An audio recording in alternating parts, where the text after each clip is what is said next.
Hello, everybody, and welcome to today's stream. Today we are checking out a game that I have not played before. We are checking out In Other Waters. So yeah, hopefully it's cool and fun and stuff, but we'll find out. So yeah, let's get right into it. Boop.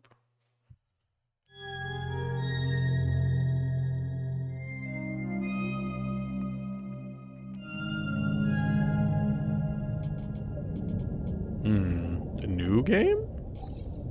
Yes.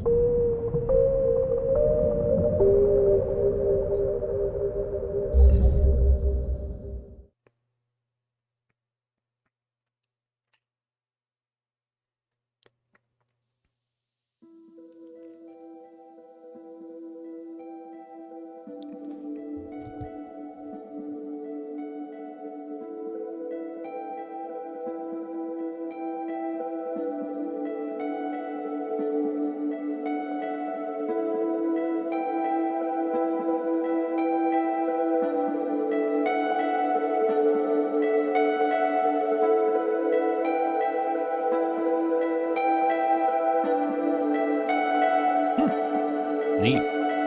Single dev game? Oh, okay. Music and sound by another person. So like very, very small team then. Neat.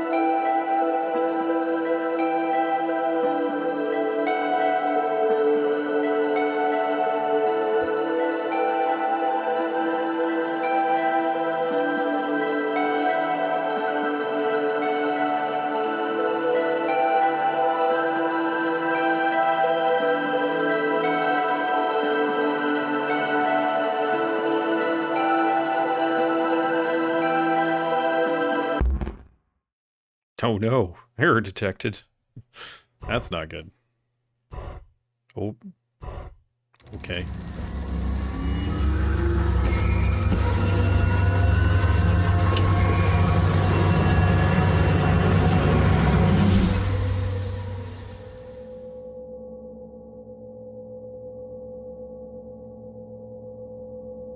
Covering last known log recovered, dated 2189, user and sensorium disabled. And there isn't any time left. This is going to be more restrictive than you're used to. You're resourceful, I know you. And I'm sorry, Oki, but I can't let them find you. Oh, yeah, that's probably let them find you. I can't lose everything we achieved here? I'm assuming that's here. And okay. User disconnected. Continue with boot. Okay. Hello? Is someone there? This is Dr. Ellery Voss. I urgently need all systems of this suit activating.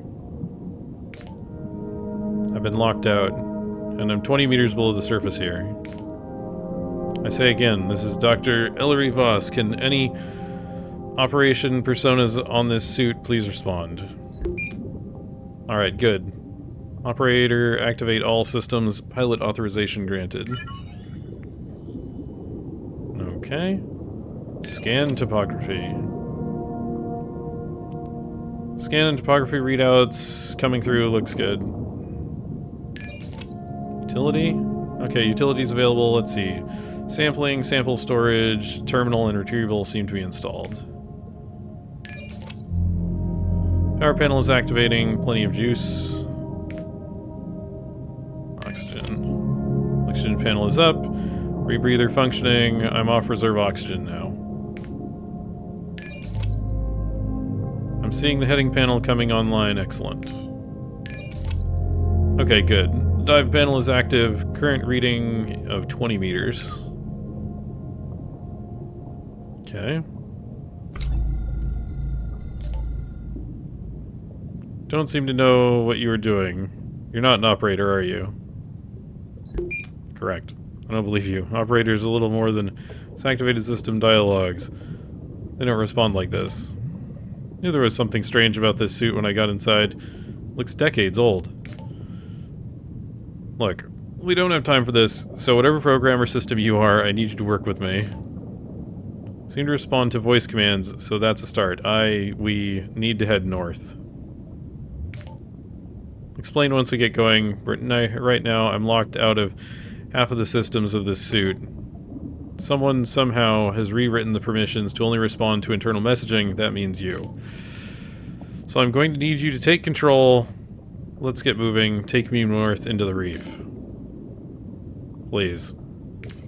Okay. Okay, that's a scan. Southern Gully. Steep rock walls rise up towards the surface on either side.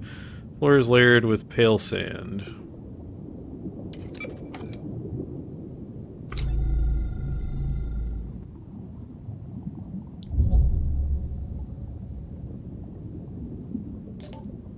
Good. Whatever you're doing, it's working. Let's keep heading north.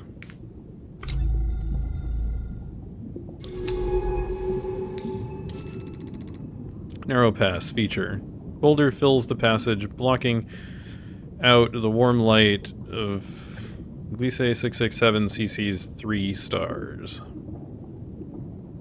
Okay.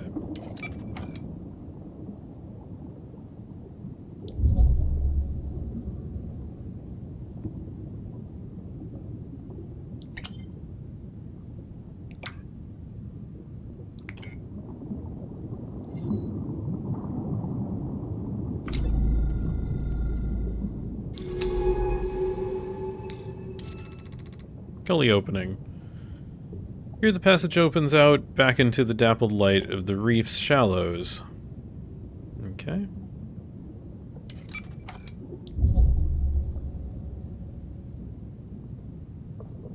Ooh, what are those?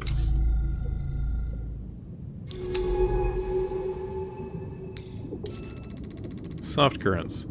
Softly flowing water is filled with glittering particles of organic matter. Signs of rich and thriving life is all around.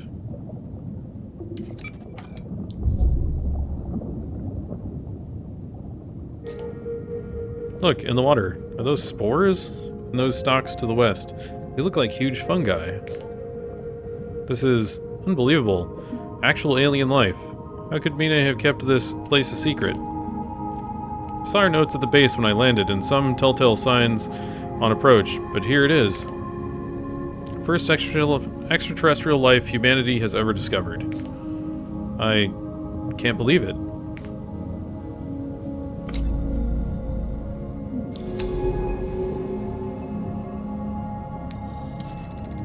Bed of stalks. Fungal creature made up of a series of stalks and plates attached to the rock. Color ranges from dark amber to acid yellow. Stalks are beautiful. I wonder how they feed, how they grow, how they communicate. This place, this planet, needs to be studied. Keep scanning creatures, and I'll keep notes. Once I've gathered enough data, I can name and log each species. No matter what happens here, this is vital work. What is this? Biosample. Biohazard. Retrieval. Okay.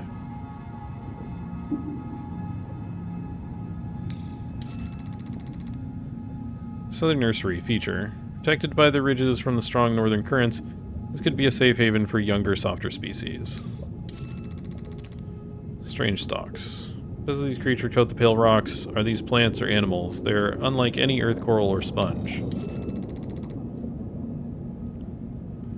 External membrane appears to be made of layers of chitin, like earth arthropods or fungi.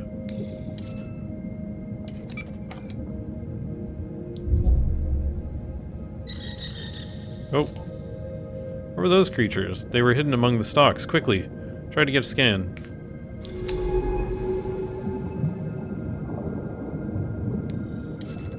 Bed of stalks? Pattern of contracting, expanding... I'm seeing complex pattern of contracting and expanding slits in this stalk's membrane. Mouths or sensing organs. Stalks here are furred with spores which appear to have drifted down from the northern part of the reef.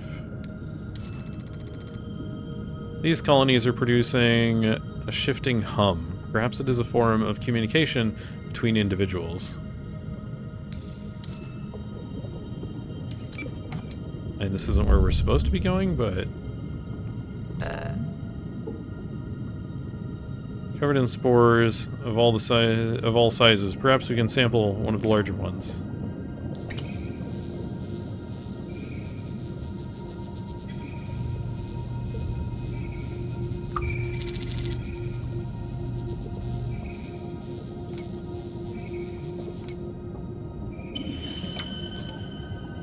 Got one. Biological samples are vital tools for analyzing and understanding creatures. This suit should also allow you to deploy any sample back into the ocean. How about you test it out? Hold and drag it over the central compass.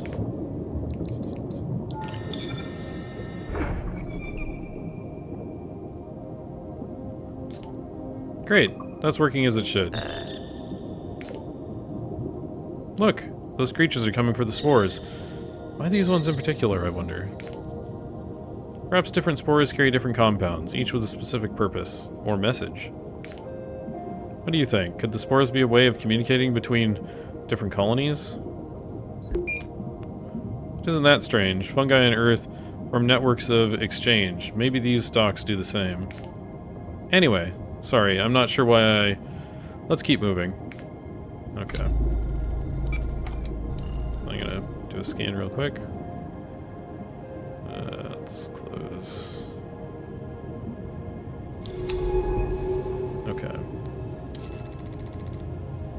Bed of stalks. Creature. Seeing spores entering, exiting the slits on the surface of the stalk, something is being exchanged.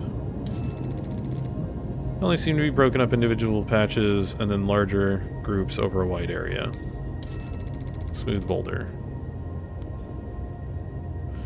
Siege rock sits among layers of lichen. Could it have been thrown here during a volcanically active period in the planet's history? Don't know. I'm gonna go back here, and I'm gonna go up the other way. Because they said they wanted to go north, so...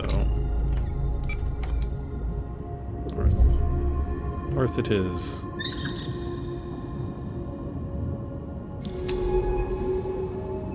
I guess we're gonna end up going over right. Reef stalks. New species logged. Fungal creature which communicates through sound and spores. An interlocking ecosystem seeded across the reef. I'm uploading my initial notes. Let's call these reef stalks. We can classify... Guess we can classify them later? Agile creature. Striped with luminous colors, these flexible flapping creatures move rapidly through the water. These are such lively creatures, and so colorful too. I'll start logging my observations.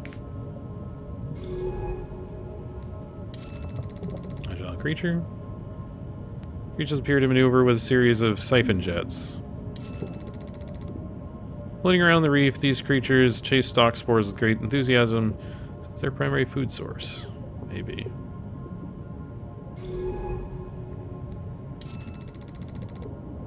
These creatures aggressively pursue certain spores but ignore others completely when they detect differences in mineral content.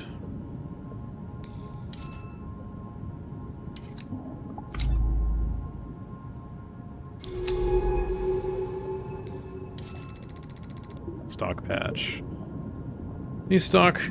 Among these spore-clogged stalks are piles of small stones. Could a creature have gathered them here, or just the currents? Let's go.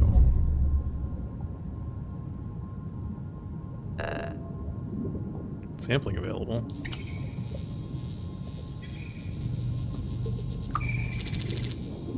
Fungal spore stalk.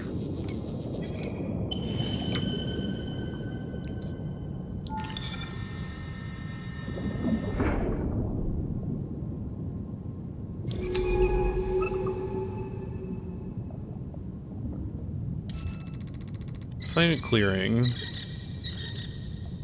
What is it that dictates the reef's growing patterns? Sunlight, the flow of water, whatever it is, it must be absent here. Spore flow. Spores from the main part of the reef brought into the southern nurseries here by a steady current. Probably go to both from here.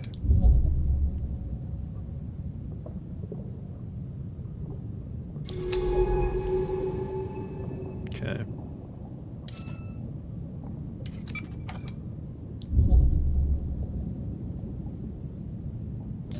Oh, my power system. Okay.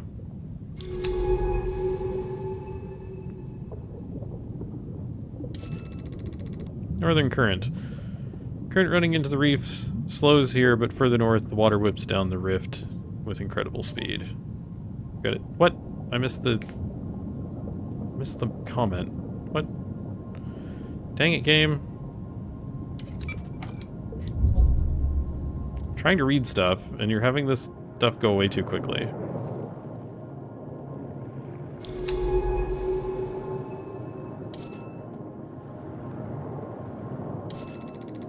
Long rift. And along with sheer rock walls on either side, this deep rift channels unpredictable currents. Arches covered in hardened stalks, perhaps the slow current passing through brought their spores to settle here. Let's continue north.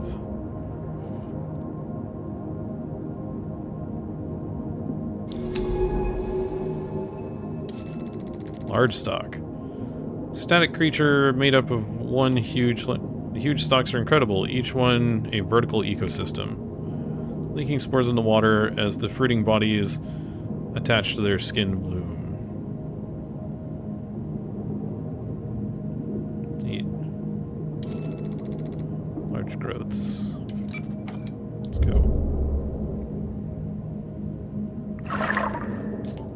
Did you see that? The stalks responded to our movement. They extended as we passed through the arch. Perhaps it was the sound we made when we moved through. Should be careful not to get trapped here. The suit's power capacity is limited.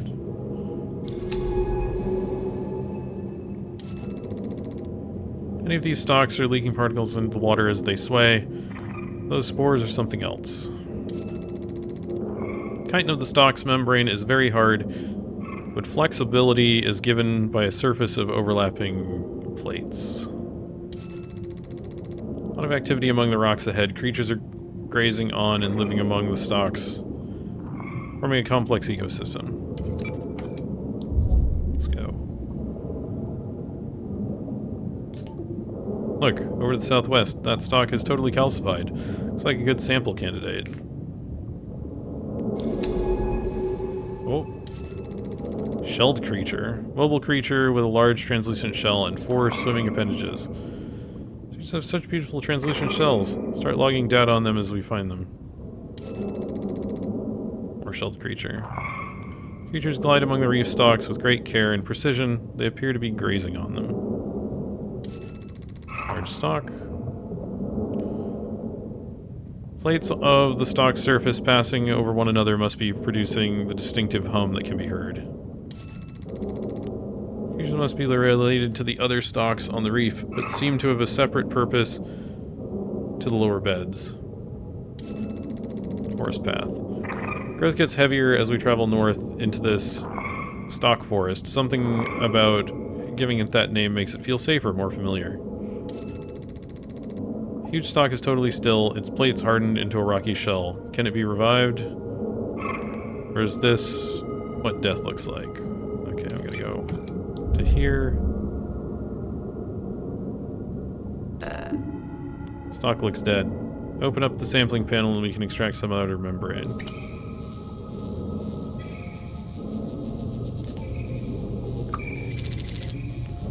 Here, so we should be able to take multiple samples.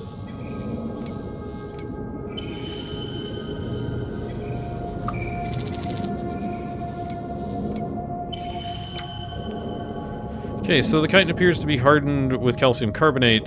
That could be useful if we need to boost our power. Suit is able to metabolize organic compounds to produce fuel. Just drag them to the power panel. Suit displays how much oxygen or power each sample can produce. No point wasting important samples. These we can keep one sample so we can analyze it back on the base and use the other for a power boost.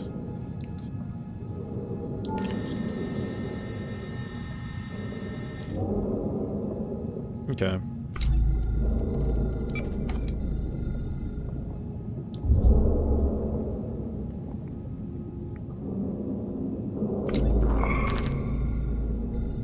Vector blocked. Oh. Can't go through the forest. Okay.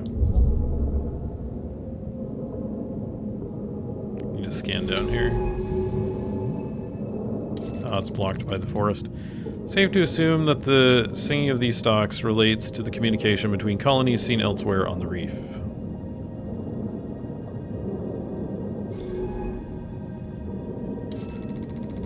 Overgrown Pass. The space between the rocks here is thick with stalks. The elaborate patterns they trace across the reef are beautiful.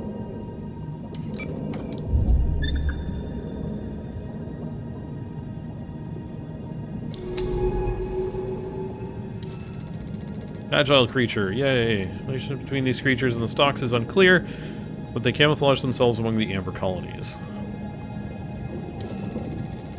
Bear Canyon. The rocks here are clear of stalks and other growths. Is their absence a territorial marker or just a side effect of the conditions of these waters? Well, away we go.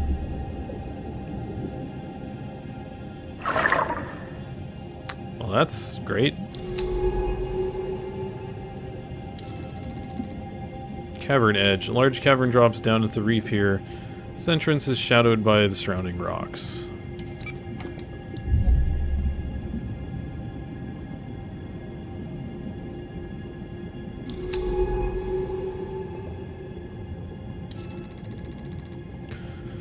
Southern Cavern. The water is still in the yawning entrance to the cavern. There are no signs of stalks or other reef life around the entrance.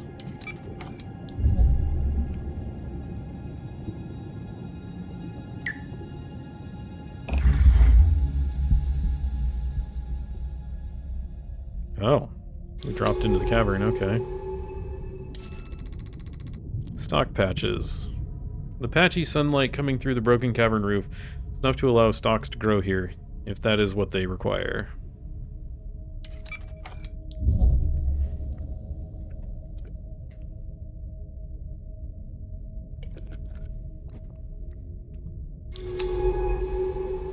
Okay.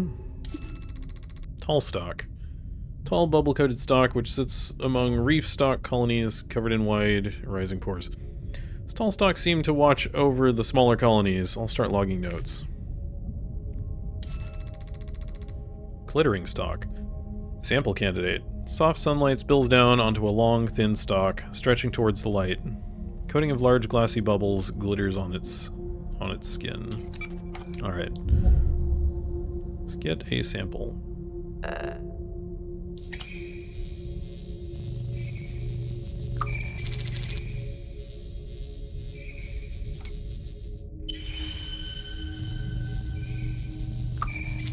Oh, there's several samples. These gaseous bubbles are intriguing. Tear gas is at an elevated pressure. This membrane ruptured, the sac would screech as it depressurized. Sort of stock communication system we've seen across the reef? Wait, I have an idea.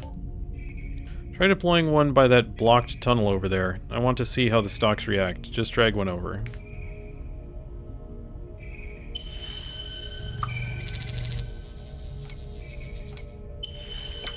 Okay.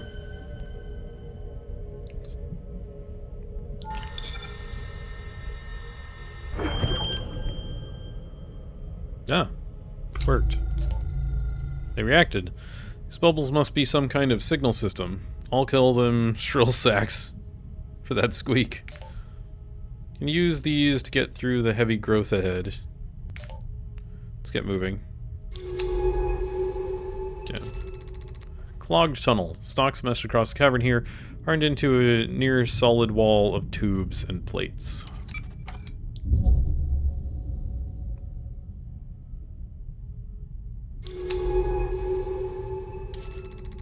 Blind corner. Cavern curves away in both directions here. It's hard to see the way ahead.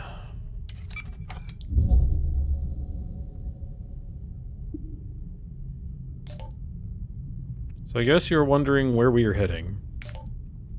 There's a way station just north of here on a finger of this reef. I want to find it. My shuttle touched down just hours ago at a floating research base to the south. That's where I found this suit. I'm here looking for Dr. Mine Nomura, chasing a message all the way from Earth. I must sound mad, coming out here to a planet in the tail of Scorpius just to follow a message. Wait, do you know where we are? You do know where we are, don't you? Sure. Are you sure? Wish we could talk properly. The suit doesn't seem able. It looks like it's been through a lot. Looks far older than Mine's base. Did she bring it with her? Look, let's find that way station, then I can start piecing together what's going on.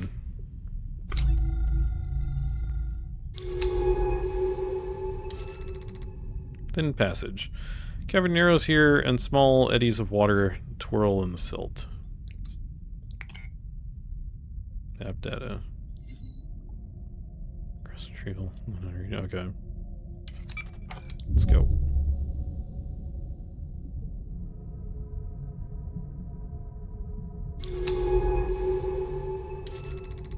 Cavern entrance. Current can be felt drifting through the cavern entrance, bringing with it warm clouds of silt.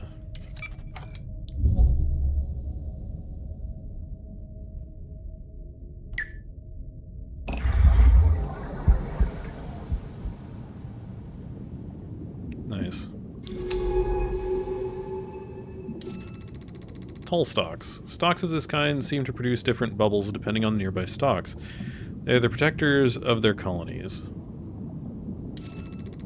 Large clearing. Can't help but feel some unseen process is shaping the growth patterns of this reef. What invisible borders am I crossing? Ooh, sample candidate. This thin stalk sits among a bed of other growths, exuding bright bubbles through its pores.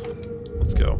I've got plenty of room for stuff to pick up, so let's get some more samples while we can.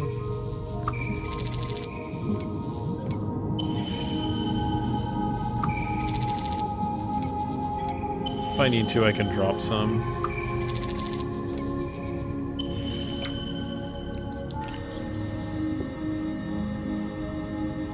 Okay, these give oxygen. Doesn't seem like they give power. Yeah, they give oxygen.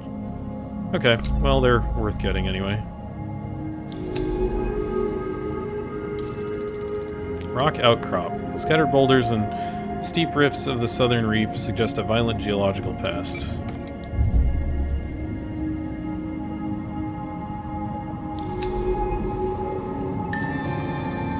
Singstock. Large stock. I've named these singstocks for that strange hum they produce. What is its precise function, I wonder? Large stalks which sway, producing a distinctive hum or groan. Part of the network of stalks which is found across the reef. Like other specimens, this large stalk sits alone, away from the lower beds. It is hard to tell if this is the beginning of a colony or its end.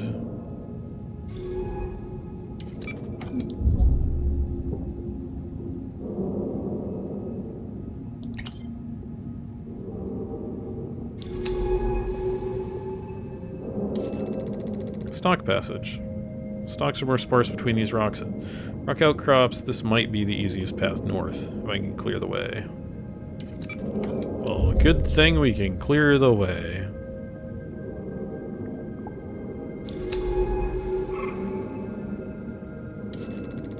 Spore clouds. The calm of this basin means the water is clogged with spores released by larger stalks.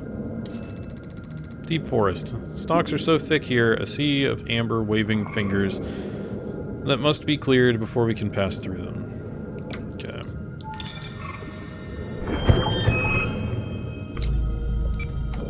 Let's go.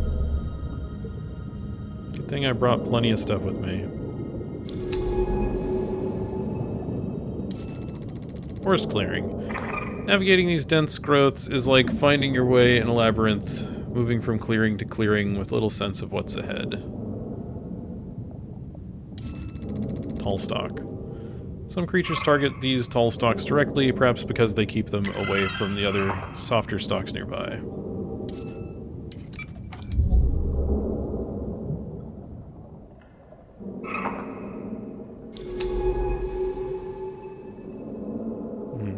Well, I want to head north. Glittering stalk.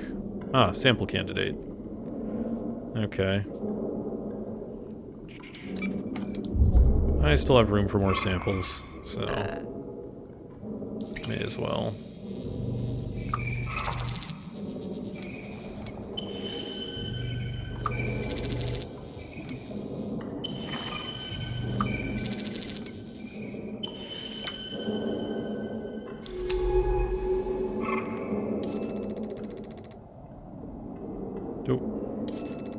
Shelled creature. A delicate set of feet. Ooh. Gotta catch him when I can catch him. Occasionally, when the creature scrapes the stalks too aggressively, they retract and let out a defensive signal to nearby colonies.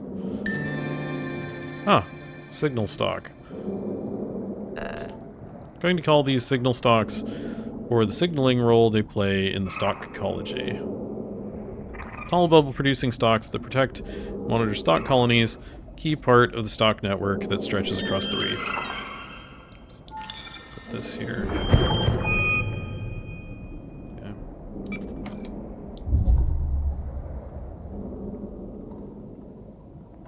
Ping. Okay. East and west are stalks, as far as the eye can see. They fade off into the silt, like the towers of a miniature city.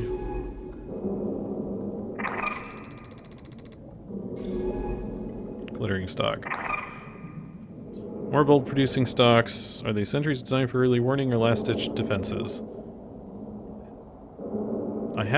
I'm almost full, inventory-wise. Ooh, shelled creature. Seems to be some tolerance for the creature's scraping by the stalks. They only warn the creature when it cuts too deeply.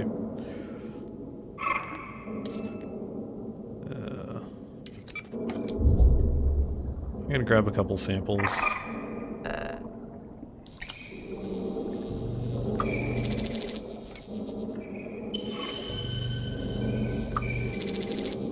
Because I don't know how many I'm gonna need, so...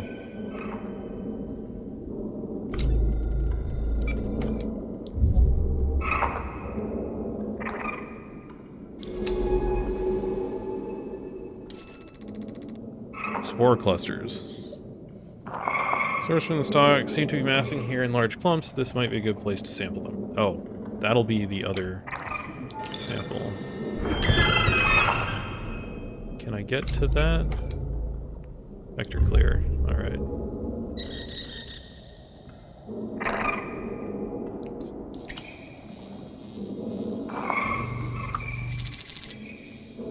Fungal. Okay. A little bit of power.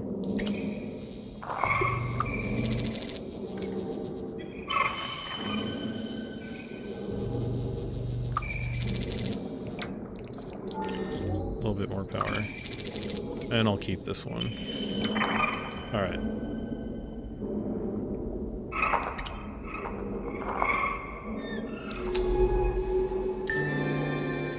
Stalk scraper. Naming these stalk scrapers for obvious reasons. You can check my notes back at the base. Large creature with a translucent shell and jointed legs for swimming and feeding, grazes on the membranes of reef stalks. Shell creature. Notice smaller spotted variants of these creatures in other species or perhaps sexual dimorphism. This might be the males.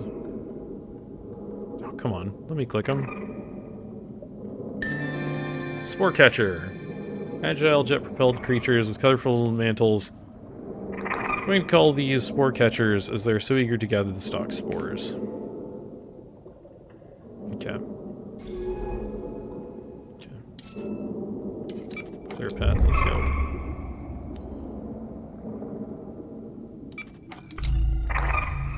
Scan.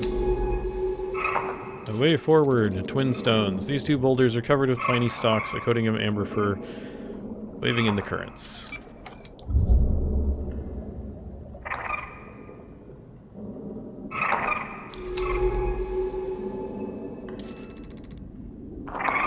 Forest edge.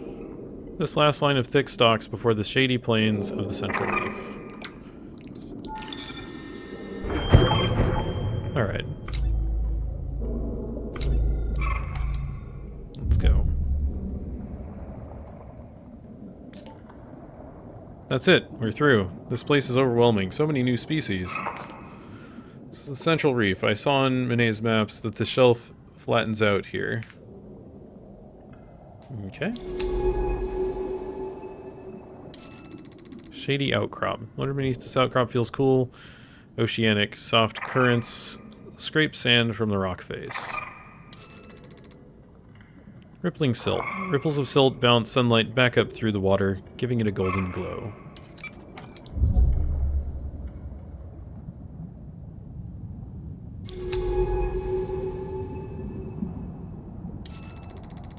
Central Plain. The center of the reef is flat and sandy, with few rocks to attach to the stalks struggling to seed these waters. Ooh, that's a structure? There it is, I see the way station ahead.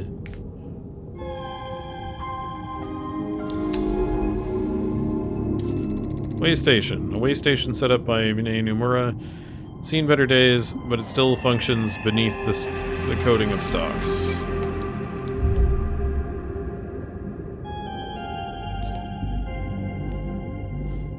Place is looking a little worse for wear. Let me see if I can find an access port. Mine never did take care of her equipment. Some things never change. Sorry. Give me a sec. I'm just trying to... Got it. Okay, we should be able to access any data stored here. Just open the terminal and take a look.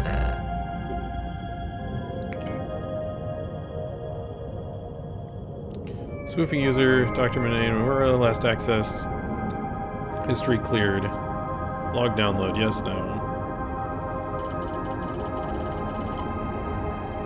It's incomplete, data released to pilot's console. Logs have been cleared. I expected that, given the secrecy Mine seems to be operating under. The map data mentions something Mine calls the Bloom, out across the northern rift. She's been going back and forth to something there, studying it, a unique species perhaps. Mine. What are you doing here? Why were you keeping this discovery from the world, from me? I'm talking to myself again, or to whatever you are. Sorry, I don't mean... Let's head back to the research base, I need to think. Way station operational, we can call in the base's retrieval drone from the utility panel. This drone will be able to pick us up from any area we've got map data for. Let's head to the base, I've got a lot to figure out. Oh, we can refill our power.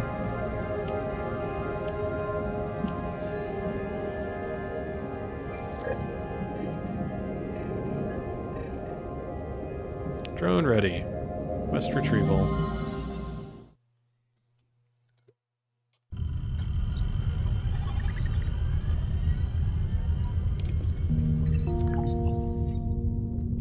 Okay. Hey, are you back online? No? Pretty sharp work for a biologist, if I do say so myself. Picking up that strange casing of yours to the base took some work. And the OS here does not play nicely with whatever you are. You should have access to select subsystems of the stack now. Mine looks to have repurposed some of them, so not everything is functional. Comms are shot, the generator is only partially working, and one of the retrieval drones is missing. But I've booted up the dive bay's mapping systems and sample storage. The lab is also online, with analysis tools and an integrated taxonomy for logging creatures. Take a look. I've already logged the creatures we discovered in our last dive. For any logged creatures, I'll also put sample requests in their taxonomy entries. To fill these requests, just find and transfer the samples to the lab and then analyze them. You can then use that data to add to the creature study. We need to register these species. Get down to the lab level and take a look. I'll also mark sample requests on the dive map. That way you can grab key samples for our studies while we're out in the ocean. We're going back out soon. While you were offline, I spotted a signal, a suit transponder. See its location on the dive map. I want to find it. Suit transponder means a suit, and a suit means Mine. I need your help. That suit takes both of us to pilot it, and it's the only one I've got. Once you're done exploring the base, load into the dive map. You can head out from there. Tab. Bay. My support. Lab. Okay. Spore catcher.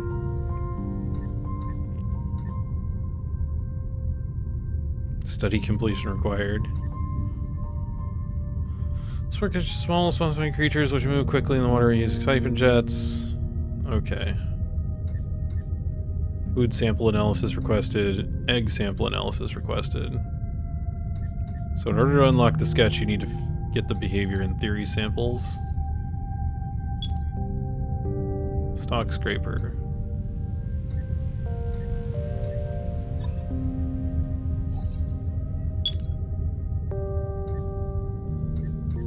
How do I load samples in?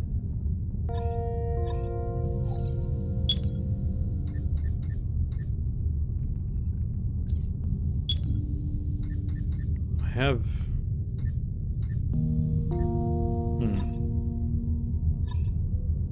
Okay. Okay, that's the tank on it.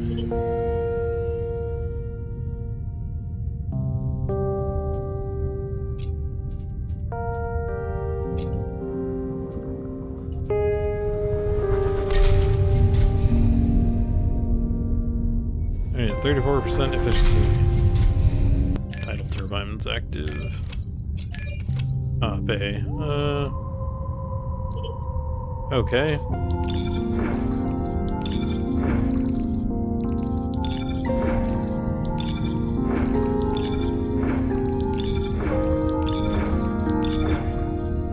Okay, load that in. Lab.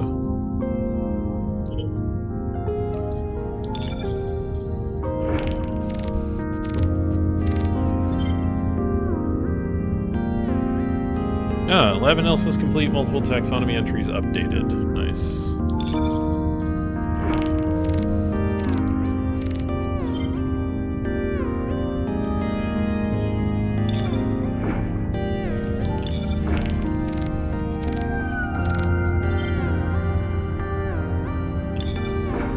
Alright, so we finished those. Taxonomy entries. Behavior. Covered by Dr. Elrivas. Okay. Analysis of the unique chemical compounds found in stock spores and wider understanding of how stocks use spores to communicate suggests a more mutual relationship between spore catchers and stocks than initially assumed. If stocks are able to tailor chemical makeup of their spores, it is possible that the select spores the catchers eat are intended for their consumption. Contain compounds and minerals attractive to the species. As spore catchers use their color-shifting properties to hide among stock colonies, it seems increasingly possible that stock colonies and spore catchers are mutualistically linked, and catchers serve the needs of specific stock patches. What those needs are, however, is not yet clear. Analysis of a spore catcher egg, if found, may help us gain a full picture of their physiology. Egg sample required. Okay, so we got the stock scraper behavior.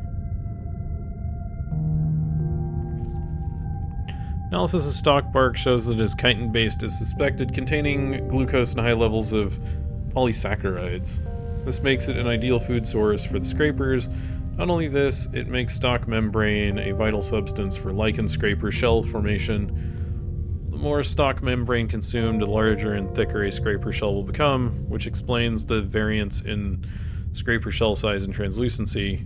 Going further, shells may also be markers of a stock scraper's importance within the community. A larger shell means a more effective grazer and therefore a more preferable partner. Further analysis of scraper shells is needed to continue this line of inquiry.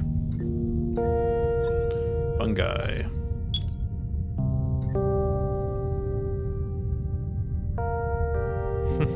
Okay, so we recovered the spores for that.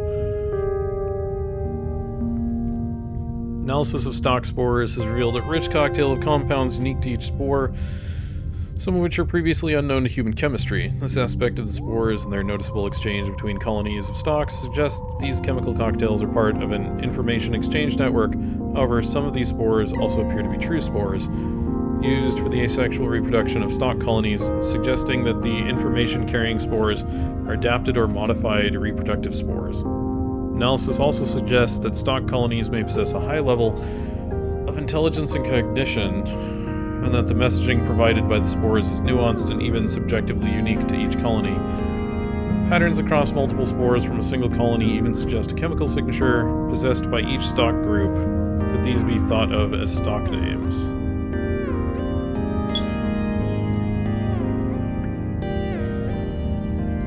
Analysis of the stock bark sample has given some new insights into the Sing stalks. Their entire biology is compressed into the chitin plates that surround each specimen. They're completely hollow. In fact, rather than being a single large stalk, Sing stalks are actually many spirally entwined stalks, which weave together to form a pillar-like shell. Scraping of these stalks as they move against one another produces the stalk's harmonic hum, which may not be a form of communication with other colonies as first thought, and instead a kind of internal metronome, there to synchronize the movements of each individual stalk within the weave of stalks. But if the Sing stalks are the bark that surrounds them, this brings with it a new question. What do Sing stalks contain? Further analysis is needed. Tissue sample analysis.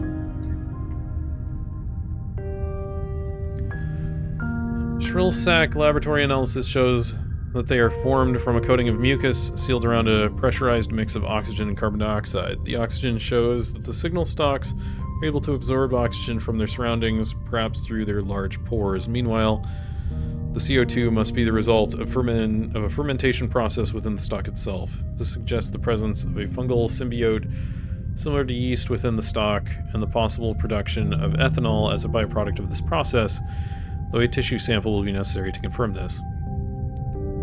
Shrill sac production, meanwhile, seems to be a precise art. The pressurization, gas mix, and size of each shrill sac can differ from stalk to stalk, meaning that warnings can be directed to particular colonies and even individual stalks if necessary. Interesting. Alright, so we scanned all of our stuff. Dive map, what is EV?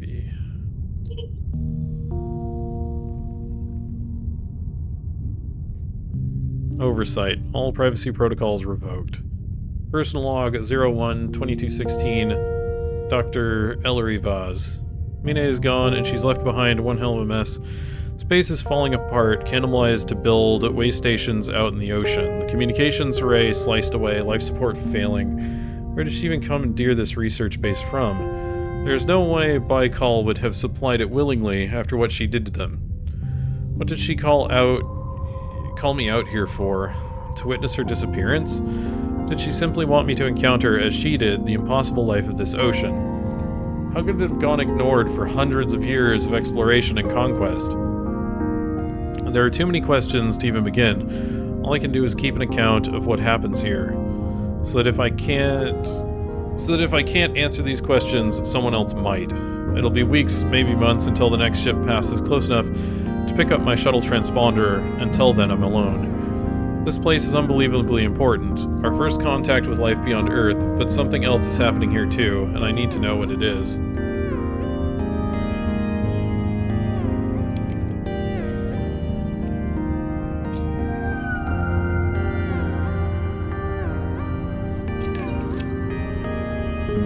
Guess we're going to the dive map.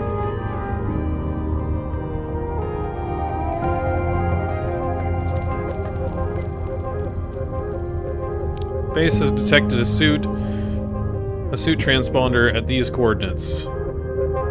Could this be Mine? We'll have to head into the East Reef to find out. Instruction. Mine's notes mention something called the Bloom across this rift, but until we have stronger propulsion, won't be able to cross it. Okay, so we need to go to the east.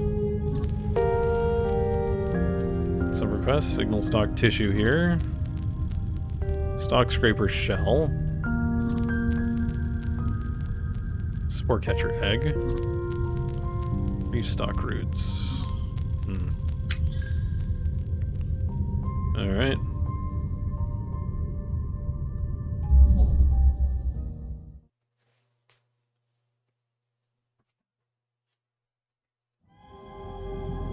I think I'm just going to pursue the plot, because as much as I'd like to finish all this stuff, I think I'll save some of that for, you know,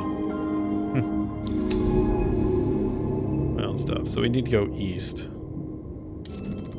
Smoothed pebbles. Large smooth pebbles sit in the sand, and beyond I can see the sun's catching the amber terraces of another stock forest. Sandy shelf. The pale sand is unmoving here. To the north, I can see the yawning chasm and strong currents of a wide rift. Blooming stalk. This stalk is leaking spores from a wide slit in its side. They are carried across the soft sand by the currents coming from the east reef. To the east.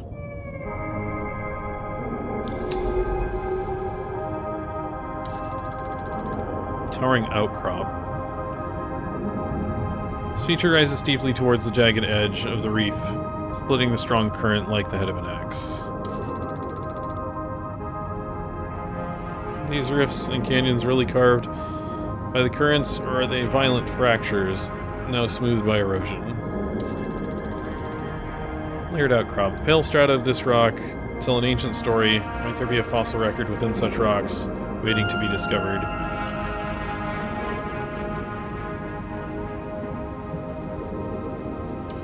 Let's go look. I think we got extra fuel to look. Air boulders. Huh, stalks are noticeably absent from the sides of this northern rift. Why do they leave such a clear buffer zone beside?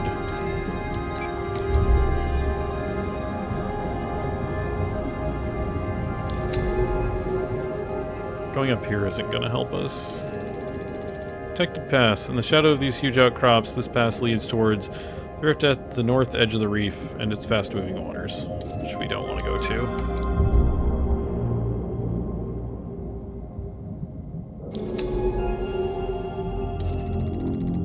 Glittering stalk. Just a nearby outcrop away from the loose sand. Let's go get the sample. So I think this is for...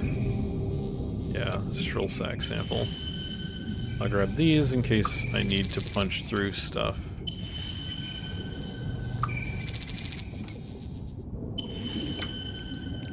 Yep, okay. Split gullies. Gullies lead among the tall outcrops of the northern edge, the currents and open waters beyond. We're gonna have to go here and down and around, I think. Let's make our way east to the source of that transponder signal. I don't know what to expect if the transponder is Minae's. Some history between us, but I haven't seen her in years. Not since...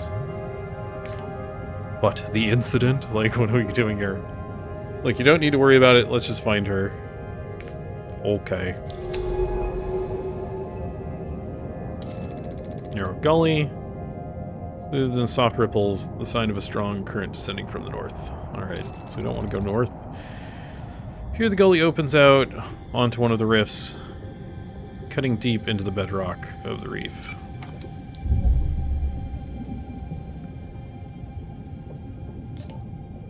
There, look, a cave entrance, cut into the side of the rift.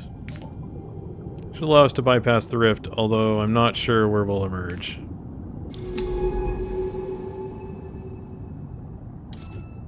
Reef stalks. Sheer walls of the rift plunge in the dark water here, and rapid currents make passing through difficult, if not impossible. Hidden shelf feature. Protected by sheer sides of the rift, shelf leads down to a small cavern entrance in the reef wall.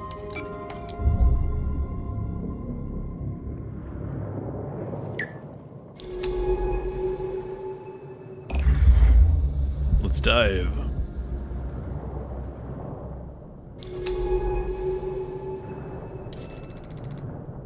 Curving passage.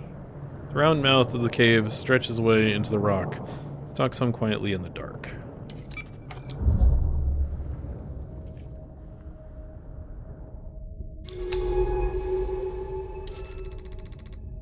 Unnatural cave. There's a strange evenness to the walls of this cave, almost as if it was a vast borehole drilled into the reef. Great.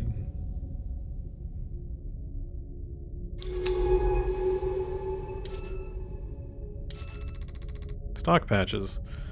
The stalks even seem to get down here. Perhaps they are less reliant on sunlight than I initially thought.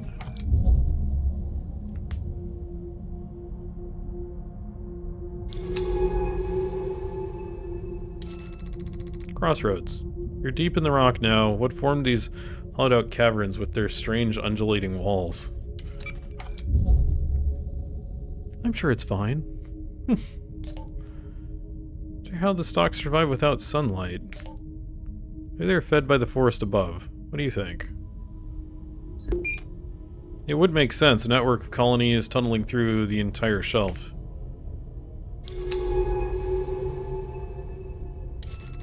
Oh, glittering stalk.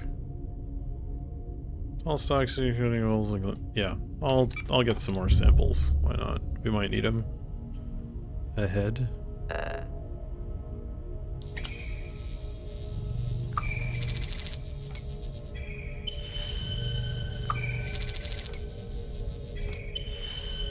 If I got room, I will take some samples. Alright. Exposed roots. Caven has severed some sections of the stalk's roots network, stretching down from the forest above. What can they tell us? They can tell us samples. That's what they can tell us. Ooh.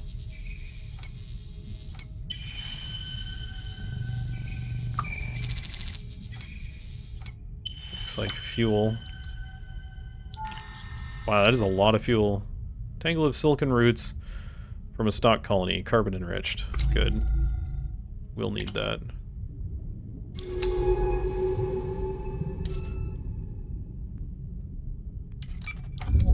Alright. Yeah, we're gonna need that for fuel. I've already sampled stuff here. Narrow passage. The cave starts to get tight here, and in the shadows ahead, stalks crowd the tunnel. Good thing I brought plenty of junk to get him out of the way.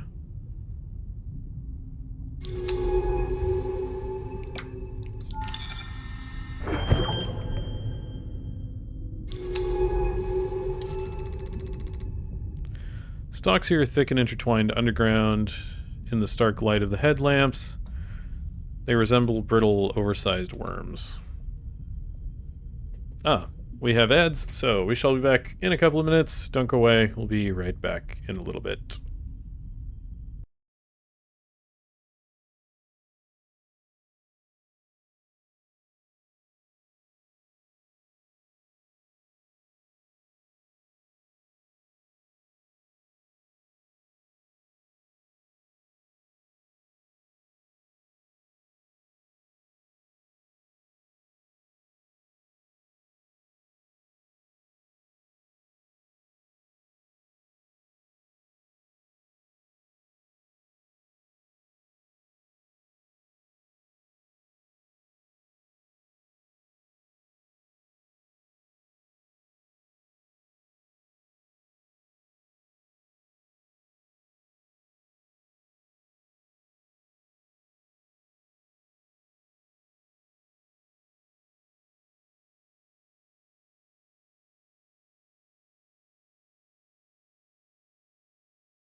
All right.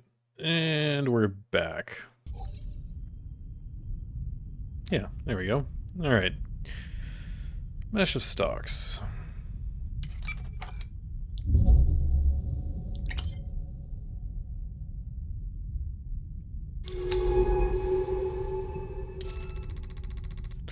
Open cavern. Bright light from the east of this large cavern is broken up by tall pillars, casting strips of light and dark across the smooth walls.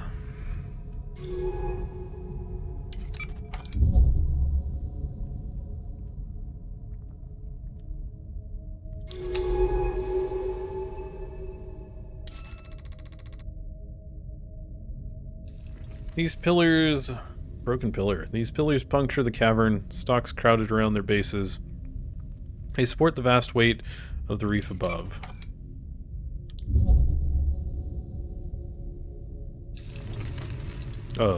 What's that? That's new. Sporing stalk. These stalks are filling the water with spores. We should start logging information on them. These dome stalks are pumping out clouds of short-lived spores. They look like oversized mushrooms. Samples? Sample candidate. These bloated creatures are pumping out clouds of spores out into the water. Around them, stalk colonies rise out of the sand. Let's go check it out. Sample. Fungal and signal. Interesting.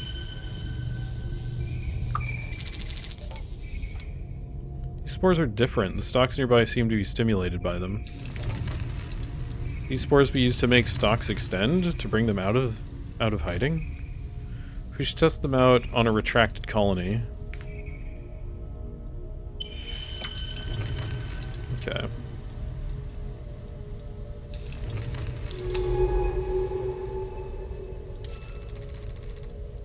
Unlike other stalk spores, which survive until they settle, the spores from these stalks dissolve moments after they are released.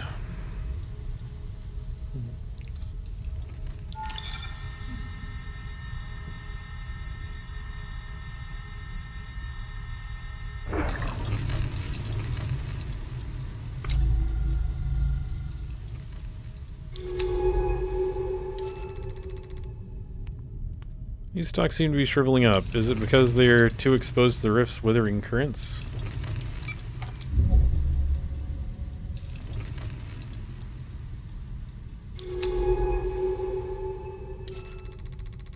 Spore stalk. These sporing stalks seem to require very peculiar conditions to grow. I've seen so few everywhere on the reef. I need more fuel. Okay, that's good. I'll keep the other sample. Oh, it gives a little bit of both. Nice. Okay. Sample available? Sample available. Alright.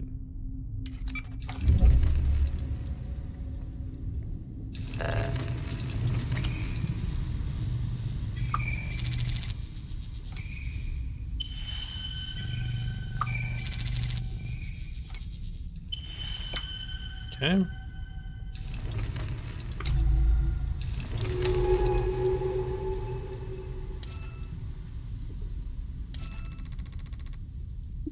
Sits quietly beside a dying colony. Soon there won't be anything left for it to protect from scavengers.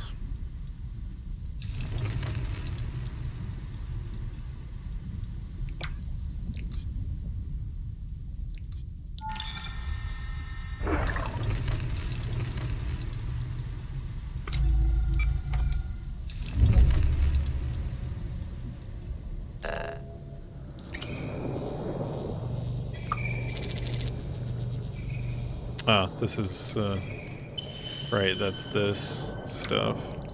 Yeah, I got plenty. I should have kept the other thing. Oh well. Open rift.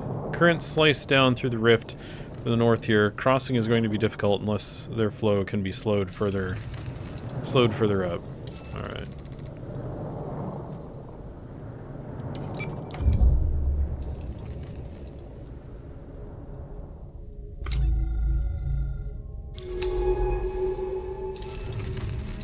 Smooth passage.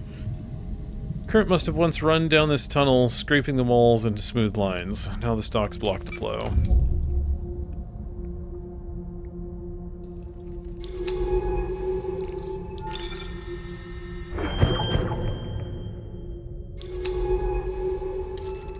Stock blockage. Tunnel head is thick with stalks, scraping the ceiling with their rounded tips.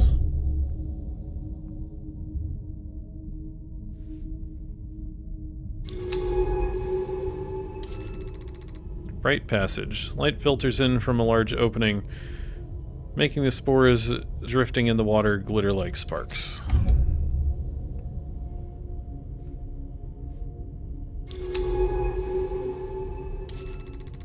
Glittering stock, sample candidate.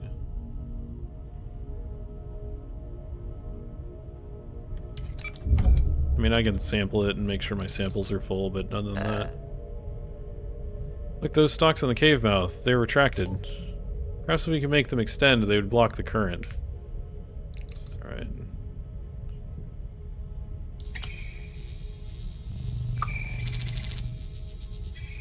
Yeah, that's another...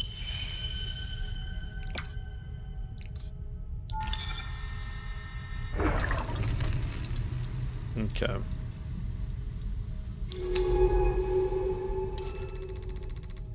The cave mouth ahead leaves this passage exposed to the full force of the northern current. Blocking it somehow will help us pass. Hopefully that's all I have to use those, because I need more of them.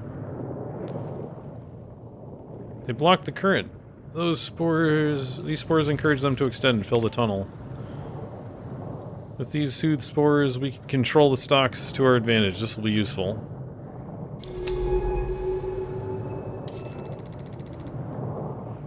Definite correlation between struggling stock colonies and these spawning stocks. Are they helping support the colonies? Sample candidate. None of these growths supporting a smaller colony, cavern's edge. Is there a logic to where these grow? A pattern? I can just burn these. So I have room.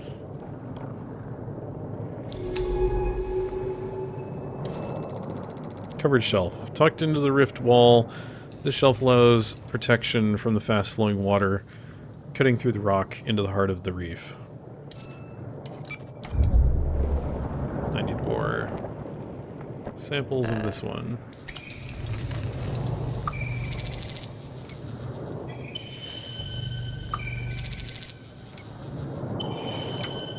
Okay.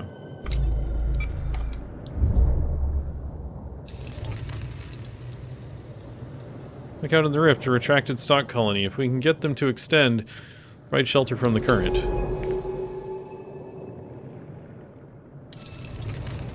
Small colony object. Handful of stalks cling to the rift wall here, blown to the spiraling shapes by the rushing currents. I think I can get them from here. Yeah.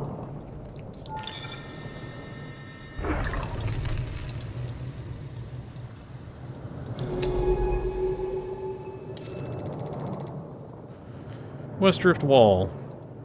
Spattered with spores, the wall here feels the full force of the current. Perhaps it can be slowed upstream somehow. I think we got there.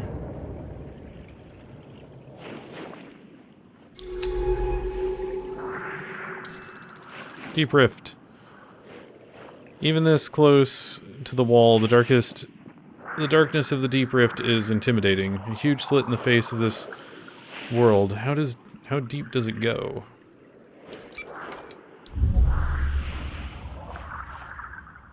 Ah. Okay. Go here and then there. The current can be slowed or navigated. This is the place to do it, where the rift narrows and a gap opens up on both sides. So I gotta hit these. And then cross.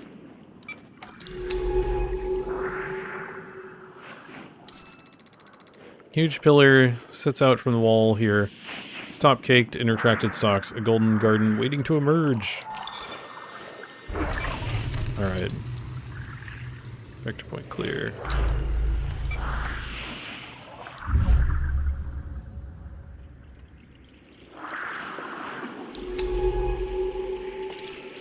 Rift Cave. This small opening in the wall provides a little shelter from the Howling Rift, allowing some stocks to take up root here.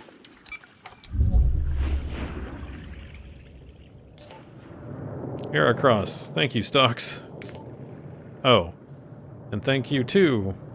Thank you to you, too.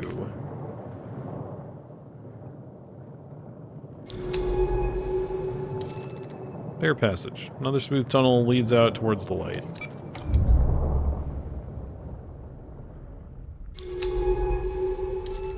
Cave mouth. Circle of warm light shows this tunnel opens out on the upper shelf of the East Reef. What lies above? Up we go.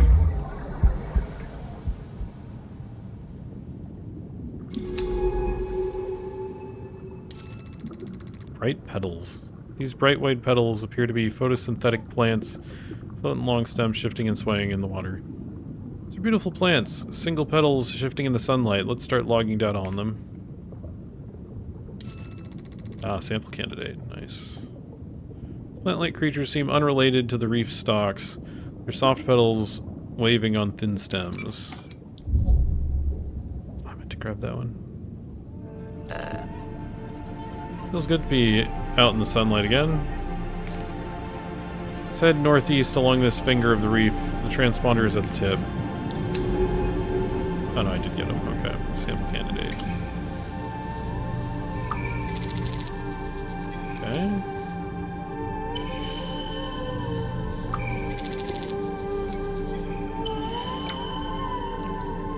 Plant seeds. Interesting. Right petals. Each plant seems to have a single wide petal. They group together forming fields of blooms, all angled toward the sun. Stalkberry. A colony of stalks has twisted itself tightly across this gap in the rocks. Could they be protecting something? Fractured outcrops all around break up the worst of the northern current, protecting this sandy shelf.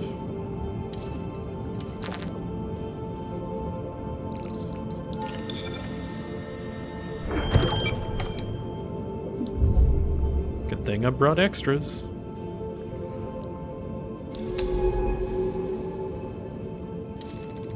Exposed roots. Sample candidate. The rock shelf has fallen away into the rift. The roots of the canopy above have been exposed. Let's sample them here. Nice. Yes, let's. Because root samples are a large amount of fuel. Stalk canopy. These stalks are twisted together into a huge canopy. Incredible. These canopies are spectacular. I'll start logging observations. Let's see what we can find out about them. Pulsing at the...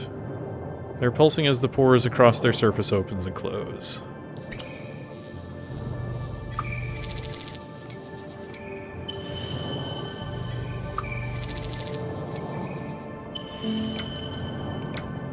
Oh, these are different roots.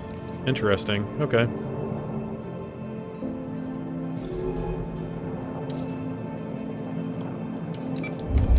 Alright, let's head back.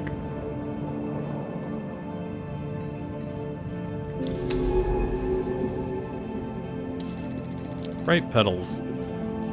The petals seem to shimmer as they twist and open. It's difficult to tell if this is involuntary or part of the plant's own movement. Broken gully. The outcrops on this shelf are cut through with huge cracks as if they were shattered somehow. What could have done this? I'm gonna move to there and then go down here to get...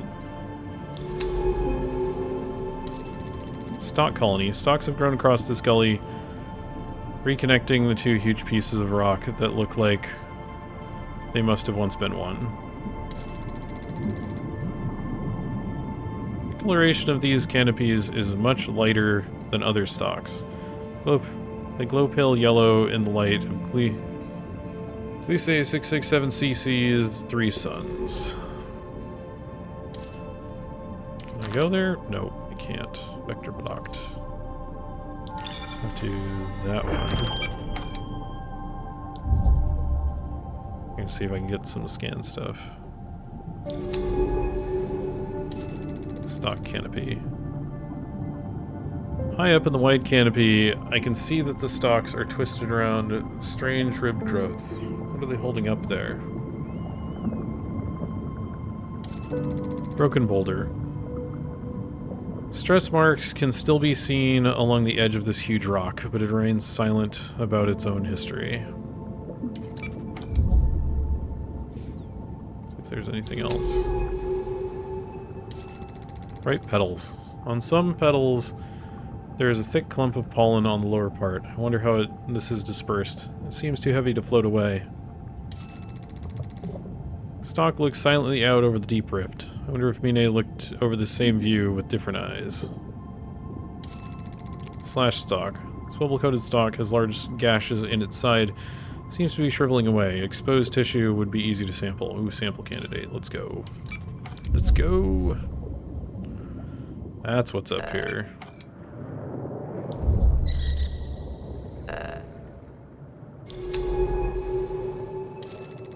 Stalk canopy.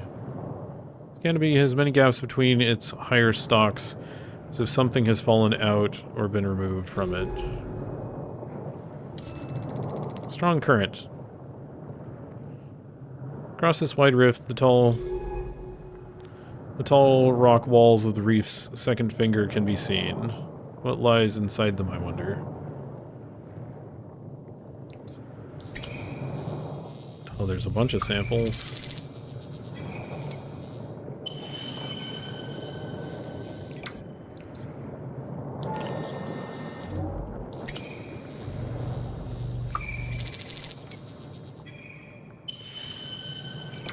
Okay, I'm gonna just keep that sample.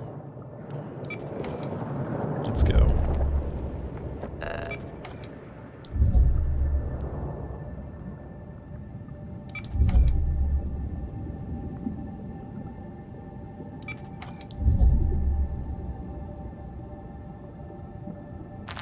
Down here. Oh, those have reclosed.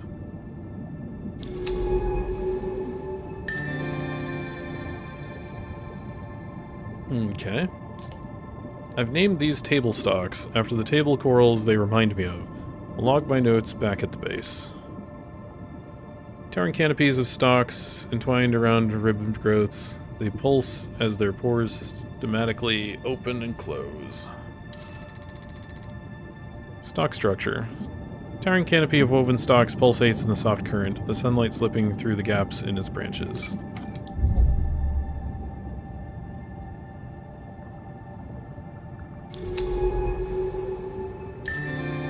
Shimmer blooms. Wide single-petal plants. I'm going to name these plants shimmer blooms for the way they catch the sunlight. Wish I could share these discoveries with Mine. There's still so much to say. Wide single-petal plants that come in a variety of hues. They appear to be primarily photosynthetic and produce a heavy, furry-looking pollen. Shimmering field sample candidate. Ripe petals line this part of the reef, shimmering and swaying, parting easily as I pass among their delicate forms. I'll go there and then I'll see about samples later because we're close to the thing. Reef cap. With their strong resemblance to terrestrial mushrooms, I'm going to call these reef caps. Domed mushroom-like stalks which appear to support struggling stalk colonies with a supply of special spores. I don't actually need a sample of these. I have, I believe, this one. Yeah. Yeah, bright pollen. Thriving colony. Fed by spores, shielded by a colony of stalks, this part of the reef seems to have fostered the ideal conditions for its own survival.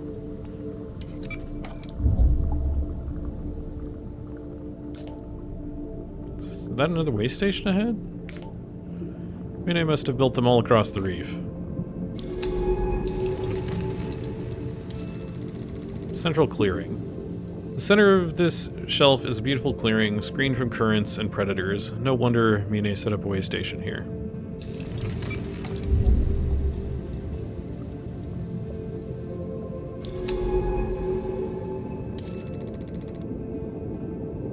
Way station. Scatter shadows of golden canopies and knee-deep in shimmering petals, this way station sits silent.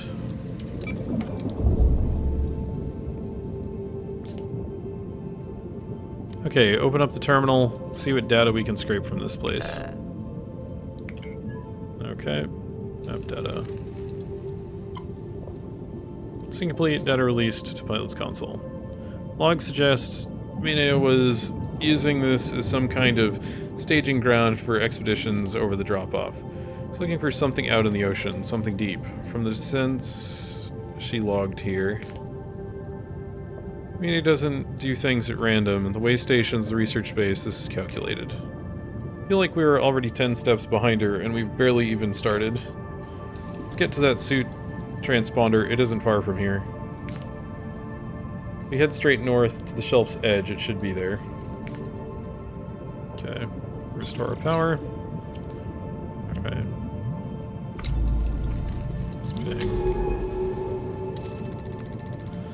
Split outcrop. Like many of the large rocks on this shelf, this outcrop has been split, creating passage to the east and another to the north.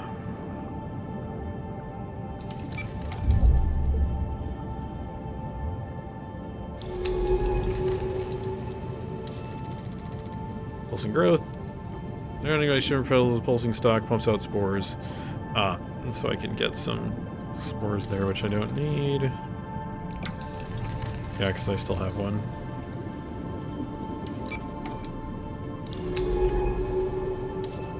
Open passage. A swirl of sand suggests this passage leads to the reef edge and to the open water beyond. Alright, so north. I don't need that sample.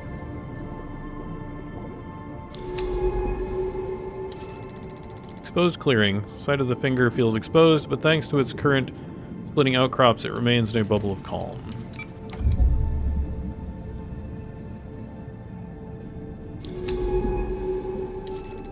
Open ocean. This tip of the shelf, the outcrops fall away to reveal an unrestricted view of the vast ocean. It's both terrifying and beautiful. See something at the edge. Is that the suit? Mine's suit. Open, empty, and half sunk in sand. Why would she leave it here? And more importantly, where did she go?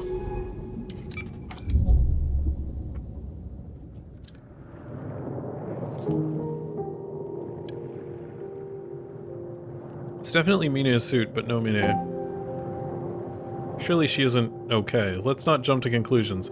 I want to take a look at it, this. Can't have been here long. Most of it is still in good condition, but how did it get out here? There's no evidence of injury. Malfunction, perhaps. What do you think? No, you're right. Then she left it on purpose, abandoned it. Did she intend us to find it? Mine, what did you get yourself into here? It's better equipped than our suit, but the seals have started decaying. What's this? Mine has rigged up some kind of custom propulsion system, probably to deal with the currents. We can use this. We'll need a power source. It won't run off the suit's systems. Seems like she fashioned some kind of microbial fuel cell. We'll need to recreate that if we want to use it. Okay, let's get this back to the base so I can take a better look. Mine, better not have done something stupid. I didn't come all the way out here to bury you. Let's go. Call for drone pickup. Well, you gotta go back here. Oh.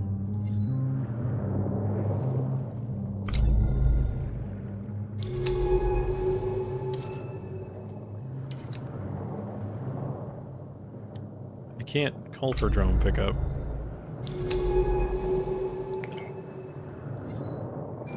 Oh, there we go. Link.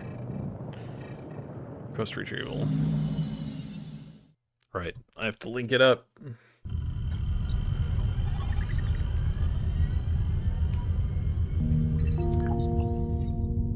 Alright. Lab? Back with me? Yep. Good to hear. Let me update you. Spent the past few hours working on Mine's suit. Bad news is the majority of it is unusable. Apart from that propulsion system Mine pulled together, but we are going to need a power source. Mine's suit logs mention her building a fuel cell using microbes from the Western Reef. But they don't say much else. She's been incredibly secretive while she was here, covering her tracks across the reef as if there was something watching, or she's just... I don't know. The Mine I know is tricky, complicated, but not paranoid. Either way, if we want to recreate our propulsion system, we'll need those microbes. When you're ready, let's head to the Western Stock Forest and see what we can find.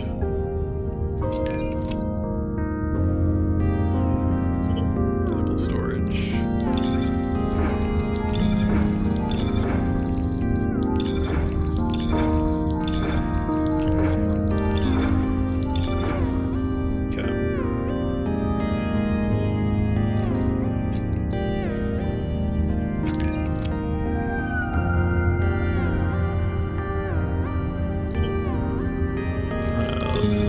This.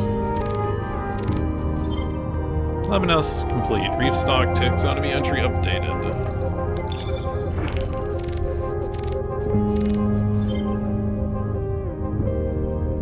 Reef cap taxonomy entry updated.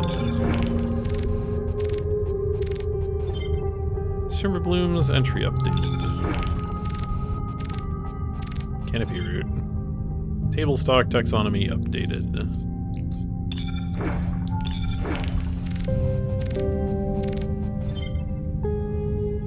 Signal stock entry updated. Alright. Taxonomy. Reef stock. Theories. Close analysis of stock root networks reveals something surprising. The root networks are in fact part of a symbiote, a different fungal species entirely, which exists within the stock's bodies. This fungal symbiote provides a carbon exchange network which runs throughout the bedrock of the reef, connecting all colonies in a single web. The symbiote also produces the spores which the stalks use to communicate. These spores are edited by the stalks themselves to act as reproductive agents, information carriers, and chemical delivery systems. If the stalks are able to edit the genetic structures of these spores and their parent species, their intelligence and complexity must be way beyond what I previously theorized. Close analysis of stock spore language could reveal an entire corpus of communication, the stock jokes, stock histories, or even stock literatures. Sketch. Ooh. A sketch. Sketches are cool. Signal stock. Theories. Chemical analysis of a signal stock tissue sample has confirmed the presence of a yeast-like fungus and large amounts of ethanol saturated in the tissue itself. This prompts a rethink of why many creatures target the hard-to-get signal stocks as a foodstuff. While I initially theorized it was due to their role as protectors of stock colonies, the significant presence of ethanol in signal stock tissue means most creatures would feel the effects of the alcohol consumed and may get buzzed from grazing on signal stocks. This, in moderation, would be a favorable, even enjoyable effect for the creatures, leading them to repeatedly target signal stocks. If I remain stranded on Gliese 667cc for long enough, I may need to make use of this particular biological property myself.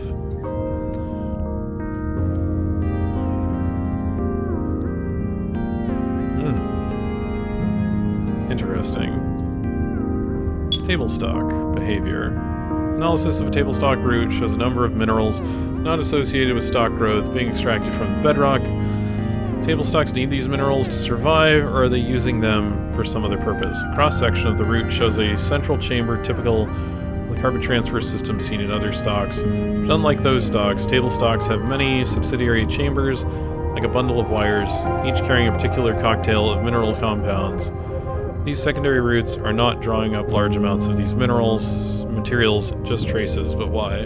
Perhaps there is some connection to those growths in the upper canopies of the table stocks. They're well secured by the stock's tight binding, but perhaps we can find one that has been dislodged. Growth sample analysis required. Reef cap. Soothe spores, name by which I have come to call the reef cap spores, don't seem to be spores at all. Unlike the modified spores of other stocks, these particles don't have any reproductive capacity. Instead, they resemble endospores, Dormant bacteria reduced to dried husks, which can survive for hundreds of years in toxic environments without nutrients. Endospores are incredibly tough and high in calcium.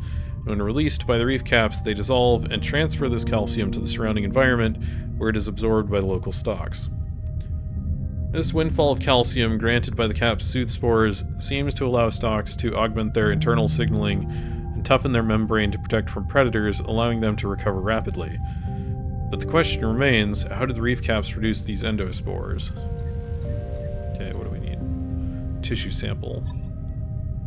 Ooh. Punctifolia, pore petals, shimmer blooms.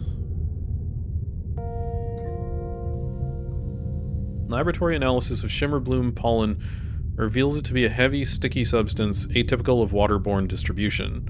Unlike on terrestrial plants like seagrass, whose pollen is distributed by water currents and is therefore long and light, shimmer bloom's spherical, heavy pollen seems intended to resist distribution by current, must instead be distributed by creatures who visit the blooms. The reason for this may be the shimmer bloom's tendency to grow on exposed shelves or pillars, which would risk lightweight, water-transported pollen being sucked into the deep ocean rather than being distributed to viable sites. By relying on creature transport, bloom pollen has a better chance of reaching another sunlit shelf or pillar. Interesting. So we got a couple of drawings. That's nice.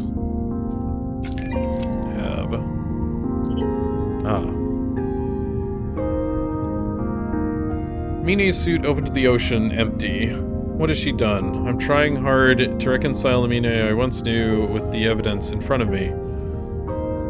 When I met her on Kepler 62F, she was intense and quiet, but calculated, intelligent.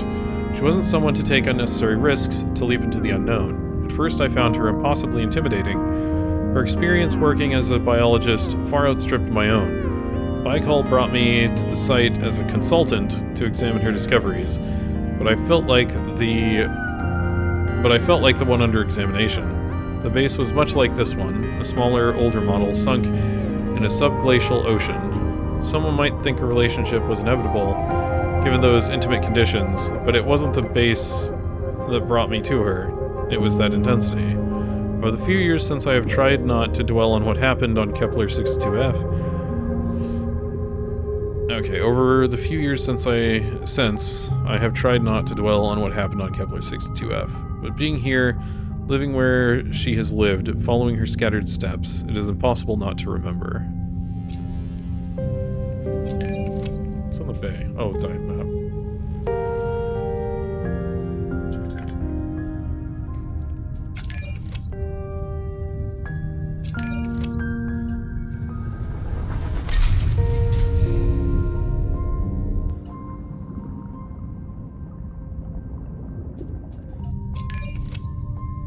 Map it is.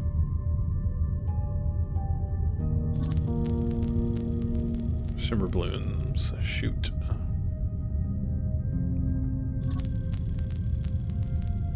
Reef cap tissue. Signal stock tissue. Table stock growth. Stock scraper shell. So we need to go to Central Reef, head south, and then west? Or no. Head southwest, and then west.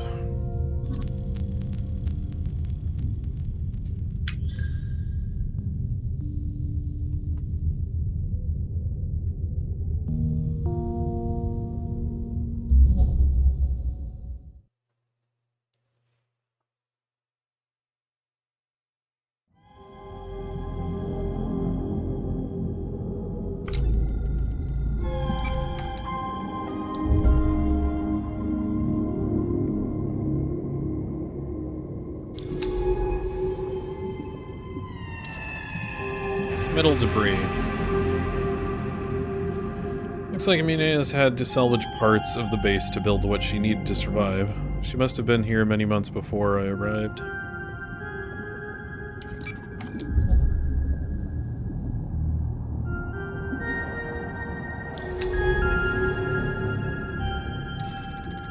Open sand. This western side of the finger becomes increasingly enclosed by rocky outcrops as it leads toward the shallower water. Split boulders. Some ruined equipment lies in the shelter of 2 boulders. An early way station site, perhaps.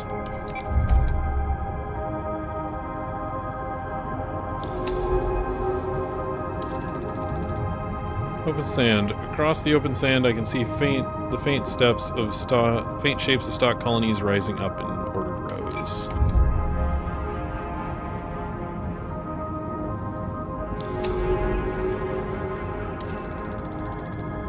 Oh, I should grab some of those. Glitter stalks. Stock forest. Patterns of stalks stretch back into the distance, pathways and terraces of some unknown design. This must be the western stock forest. At the edge of the strange terrace of this underwater forest, the stalk sits like a sentry, armed with a coating of bubbles. Let's go get some of those.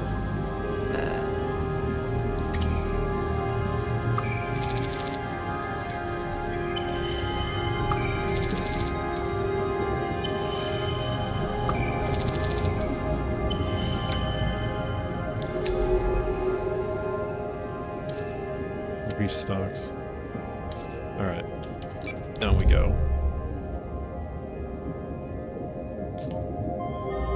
Igneous map data mentions a microbe which only occurs in this stock forest. Find 4 healthy colonies. It will make the ideal basis for the propulsion system's fuel cells. Row stocks. Unlike in the southern reef, stocks here are ordered in curving rows, tightly packed and evenly spaced. Okay. Glad I brought these.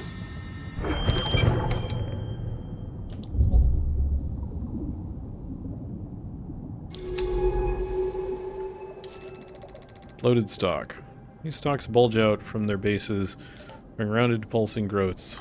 Started logging data on these strange inflated stocks. They look ill. From rounded pulsating growths that look discolored and stretched. This growth is bloated and distended, panels of chitin bulging outwards. Between the seams, something flows within. I guess this is the thing I need to sample. Those strange inflated stalks. They look like the sporing growths we found in the eastern caves, but there is something wrong with them. We need to break them open somehow, so we can sample the microbial colony inside. See if they sprawl into the shrill sacs.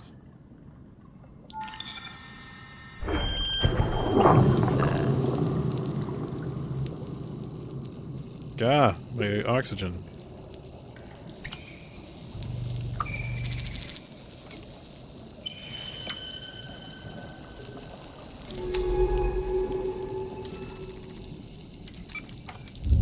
Get out of this before it drains us completely. Alright.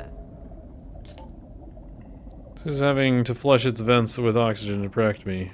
Lost a lot of reserve oxygen. I need to be fast when sampling these bloats. Let's get another 3 colonies. But be careful, I don't want to run out of oxygen out here. Okay. Signal stock, alright.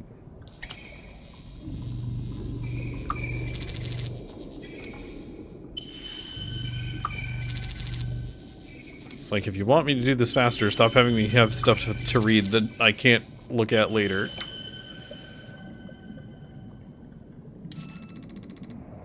Stock pathway.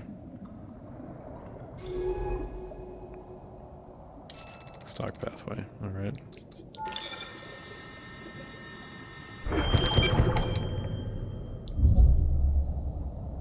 Alright, there's one.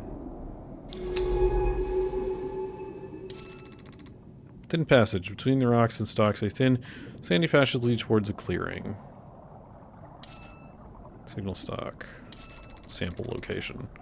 Sat silently among the terraces, this stalk bristles with bubbles, waiting to breach at the first sign of predator. I can go down here real quick, see what's down here.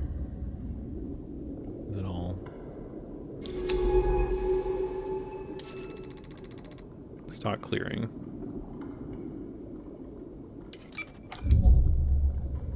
Where does this go? Oh. Clouded shell, aha. Fragments of a shell recently shed on the sand like shards of cloudy glass. Let's go get the shell. This is the shell we needed.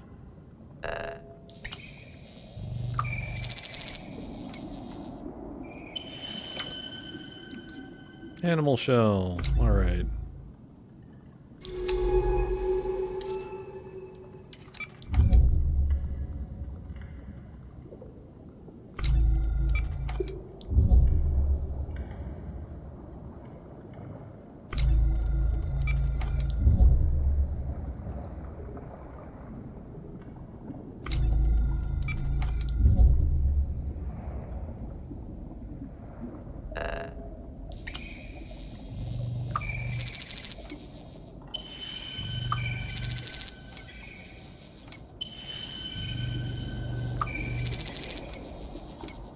Alright, samples gathered. Inventory's almost full, but that's fine. So we gotta go. Loaded stock. Membrane of these stalks is thin enough to be translucent in areas stretched to breaking point. Stretched to breaking point by whatever is inside. Alright, so I'm gonna clear this, and then I'm gonna go there and blast that. Stalks seem to be growing around the bloated growths, isolating them from each other. What purpose does this serve? Okay.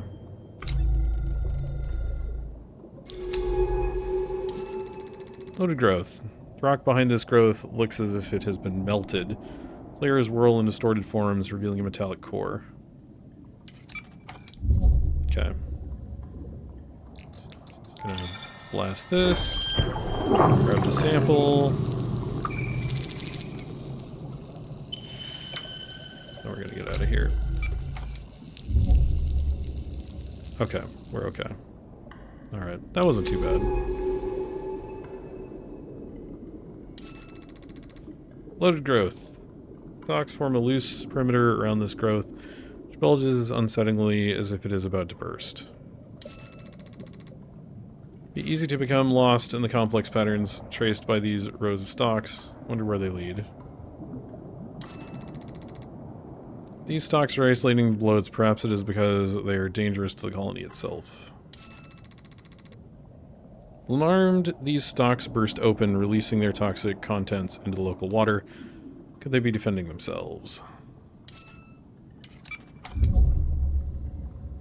Okay, I need to create a passage and then mop this, and then, yeah. Ah, and there's a fourth one. Alright. Let's go ahead and break this one. Oh, we can get our sample. I wasn't expecting it to hit it, but it did. Let's go. No, it's still hitting us. No! Loaded growth. Okay.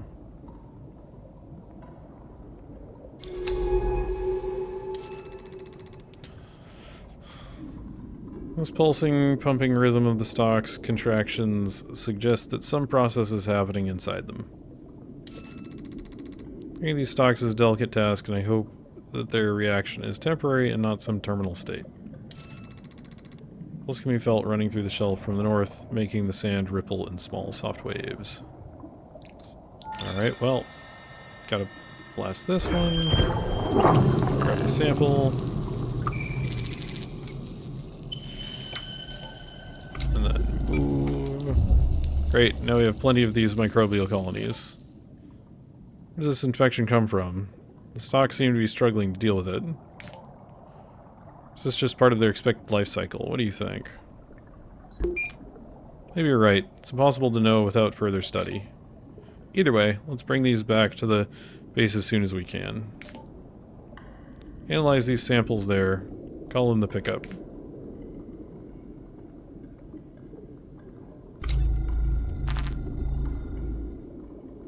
Vector blocked.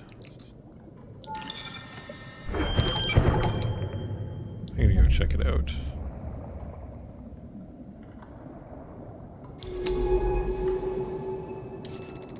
Glittering stock.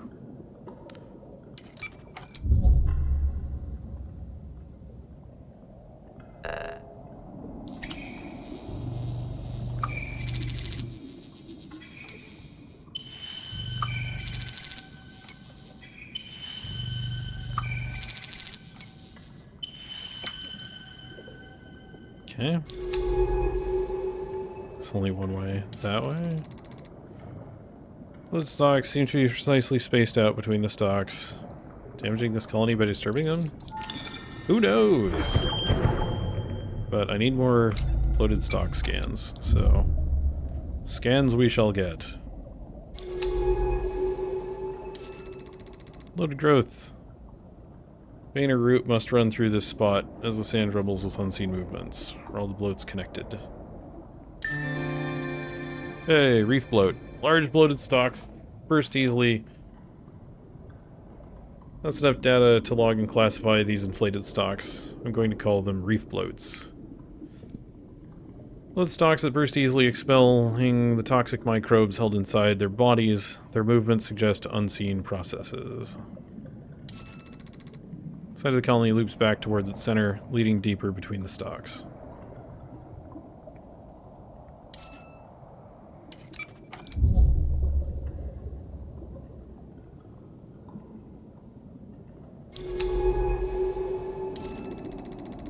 Seems unlikely that the bloats are simply individually diseased stalks. Their growth patterns suggest a system process.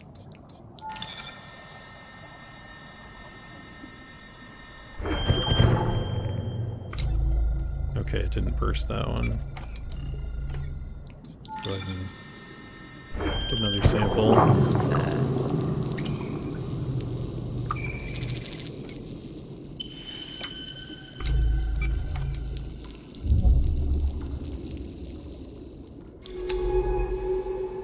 Okay, there's another reef bloat.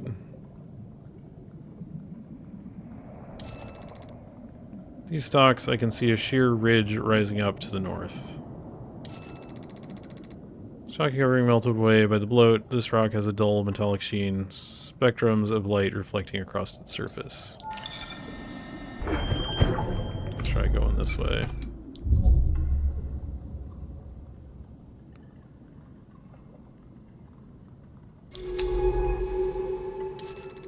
Northern Ridge. Here, an angular ridge ascends, cutting the shelf in two. The only way further north is to cross the rift to the east of here.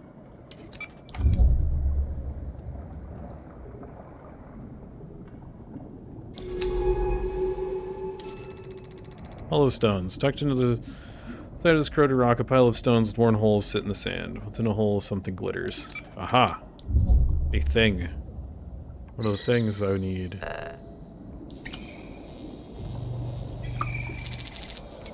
Animal egg.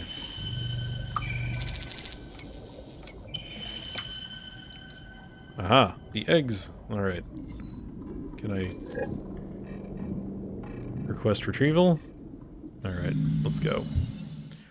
Alright.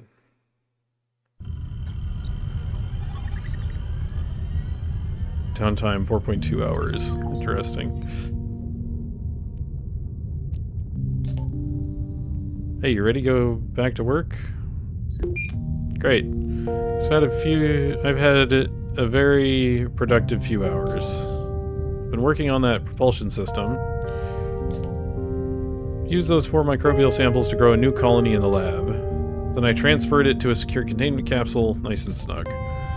Followed what I could from Mine's notes on building a microbial fuel cell. It's all loaded onto the suit. The MFC fed directly from our reserve oxygen supply. Now I just need to take the suit out for a dive to test it. It's going to take plenty of oxygen to fuel the colony, so bring any samples that'll help out. Make sure not to take any we haven't put through analysis on the lab level first. Don't want to burn through hours of research material just to get a power boost. This propulsion system will let us pass through strong currents and move more quickly. Should be able to cut across that rift north of the way station and see what the bloom finally is. Ready when you are. Alright. Sample analysis. Oh right, I gotta go to the hab. Not the hab. The bay? The bay. Sample store.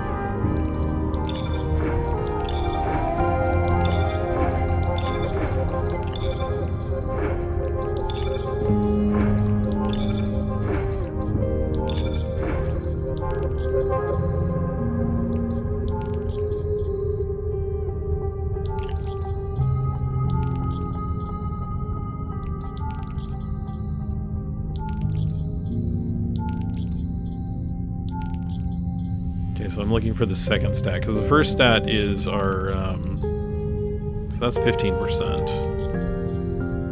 These are 20%, so I want to bring the seed spore and the roots.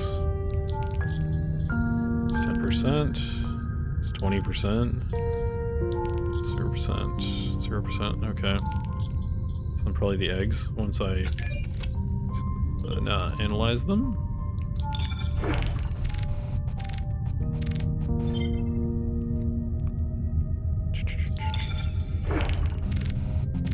Spark colony. Reef bloat taxonomy entry updated. Alright, everything's analyzed. Alright, taxonomy. Animal novi, soft bodies, spore catcher. Analysis of the spore catcher egg shows a strong correlation between the minerals it contains and the minerals present within the catcher's favored spores. Seems that through the spores, stalks are able to affect the catcher's egg production, therefore controlling the volume, traits, and behavior of catchers within any area of the reef. In a sense, the stalks have domesticated the catchers, leaving the two intrinsically linked as species. The question of what the catchers provide the stalks remains. Do catchers serve a specific purpose, consuming unwanted or incorrectly configured spores, for example, or are they kept for other reasons? Could the catchers be kept by the stalks for their companionship and social use, just as humans keep pets? Oh, neat. Stalk scraper. Chemical analysis of a stalk scraper shell confirms that not only are they made from stalk membrane materials, their distinctive cloudy coloration comes from stalks too. Stalk coloration, like most fungal coloration, is reflective of the local water acidity and the medium the fungus grows in. This variance of amber, orange, yellow, and even green pigments is passed directly to scraper shells when consumed, resulting in beautiful whorls and blobs of color. The scraper's shell is a living record of every stalk colony it is fed on, and therefore a marker of territory and social standing. Scraper shells could be used to help study the entire reef and its shifting ecosystem, each one a chemical map of the local history, readable for those who can learn the significance of its forms.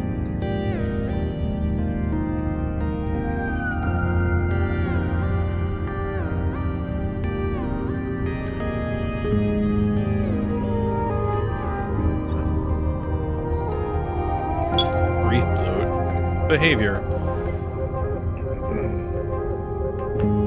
Laboratory analysis of the microbial colonies found within reef bloats, spark colonies, as I've come to call them, shows that these microbes are not of a group typically associated with stalk colonies.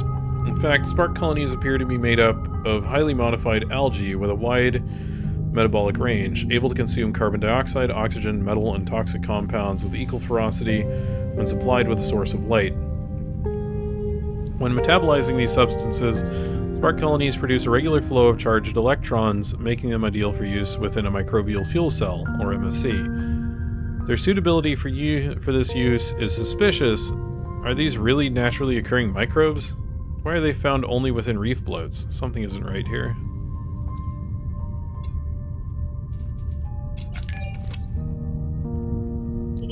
Alright.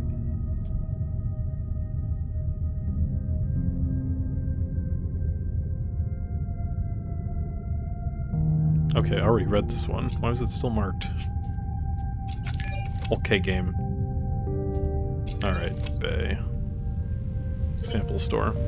Alright, so we need maximum oxygen, which will be these. Those are 10%. What's this one? 15%. Nothing.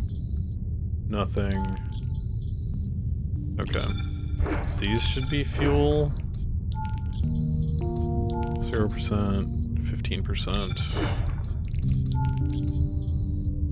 0%, 0%, 0. Okay, so shrill sex.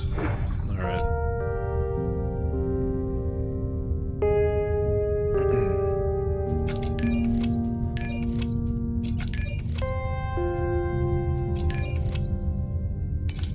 Dive map.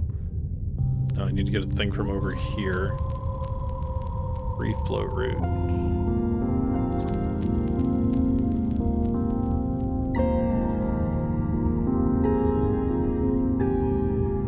to get to there. Alright, well, to Central Station again. Probably got way more stuff than I need to be carrying, but whatever. Okay, so to find the controls in the utilities where sampling and everything else is. Once you've found the propulsion system, let's try it out, but remember to use it uses oxygen, be careful.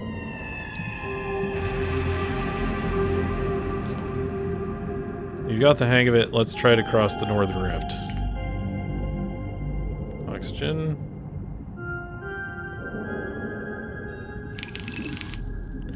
Ah, it eats a chunk to fuel it. Okay.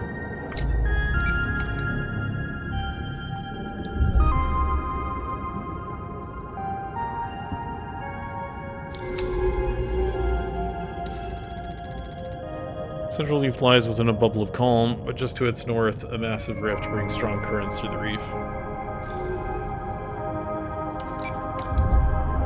Yeah, then I believe I pressed that button.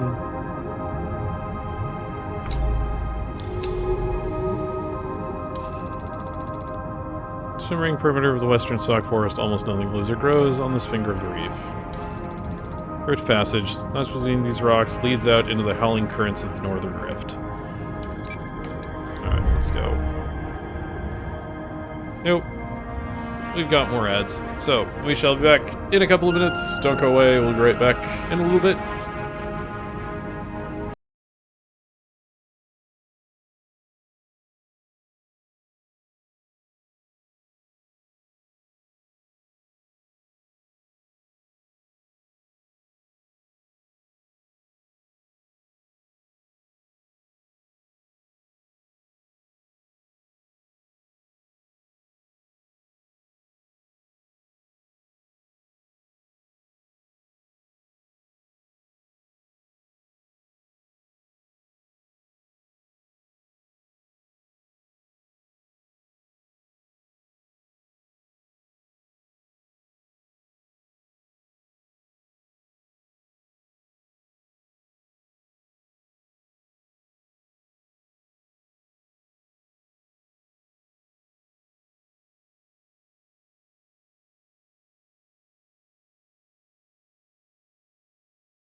Alright. And we are back.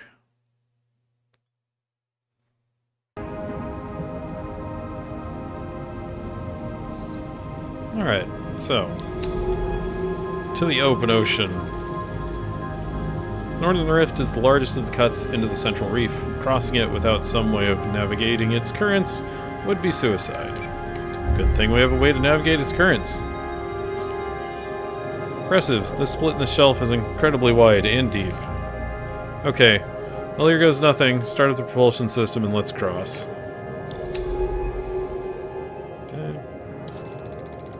Strong currents. Flexispores and other organic material whip past. The current dragged into the dense stalk patches in the west. Let's go.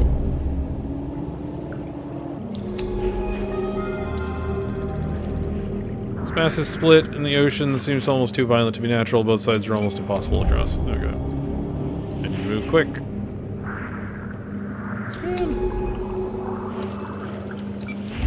Don't have time. Something on the other side. A huge green thing rising up from the... This must be the bloom. Okay, we're sheltered here. Dramatically shattered in the central reef. The northern shelf slopes down gently through layers of sediment. Oh, we can just go without the booster. Okay. I was a little worried. Read that a bit quicker than I needed to. Well, didn't really read it, but, you know. Green wall of a vast bloom of some kind rises up ahead, swirling and obscure.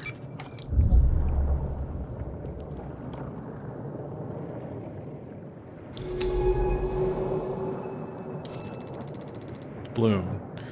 What ecological crisis spawned this green mass? How is it connected to the reef?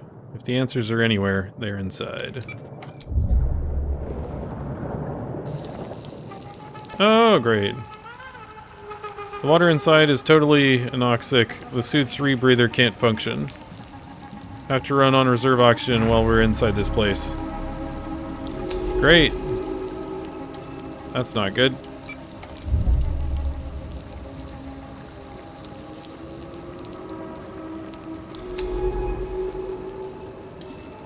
Pale fan. These pale, delicate fans are almost bone white against the clouded green. Seem to be reoxygenating the water. I'll start logging notes. They should be useful. Filtering fan. Sample candidate. Okay. There's life still hanging on inside this toxic bloom, creating safe zones in order to thrive. Perhaps these creatures can help us learn how to exist in these toxic conditions. Let's take some samples and see what effects they have on the bloom when we deploy them. Okay. Well, let me get the samples we do have and heal ourselves up a little bit. Okay. Okay.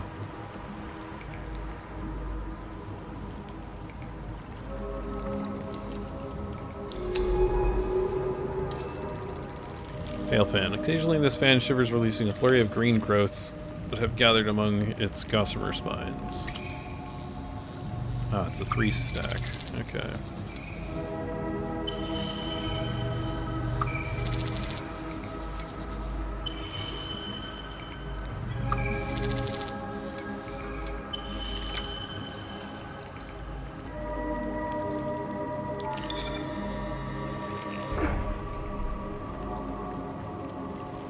Ah, it clears out a section, sort of.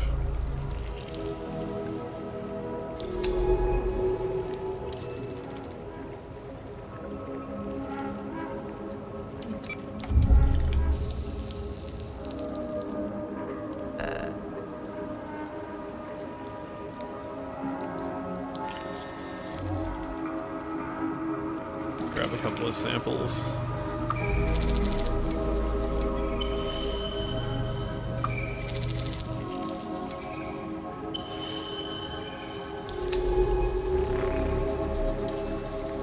Bivalve creature. Bronze shell. Path buried in the sand. Some kind of shelled creature hiding in the silt over there. To figure out how to tempt it out of its burrow. Okay. I think I know how. Perhaps a sample from elsewhere in the bloom. Something that reacts with the microbial growth itself. Rock sheets. Here the rocky shelf of the reef flakes away into large, fragile sheets with razor-sharp edges. Rise of silver silt fills the depression created by the corroded rock shelf. The tip of a shell pokes above it. Is that an eye? From the rock outcrops and fans, the visibility in the bloom falls to nearly zero. Okay.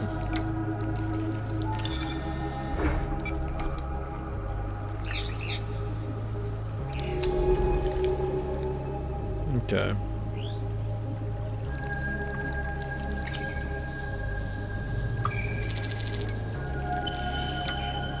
Oh, it's cleaning up the thing. All right. Created a clean area. Nice.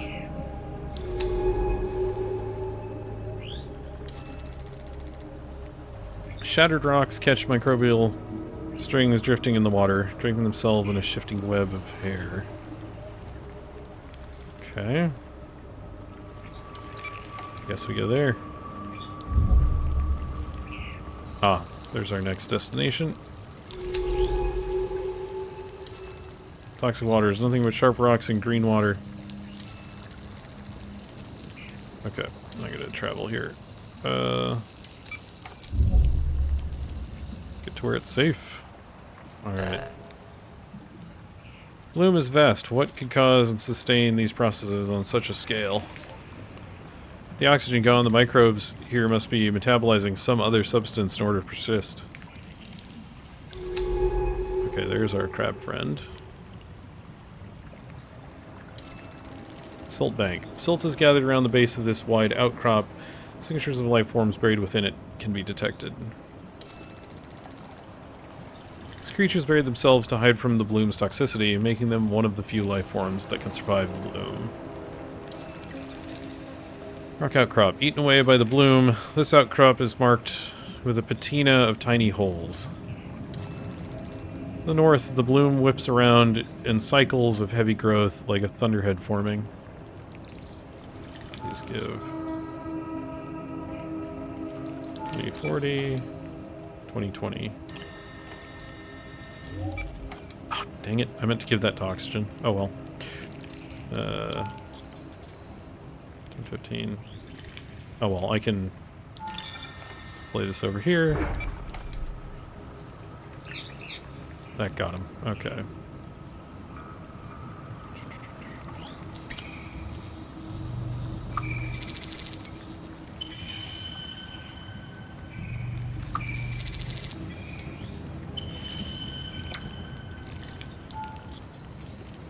Yeah, I'm gonna... There we go. Sample... Okay. Now we're going here. Take a little bit of burn on our way. Alright. Guess we need to head up here.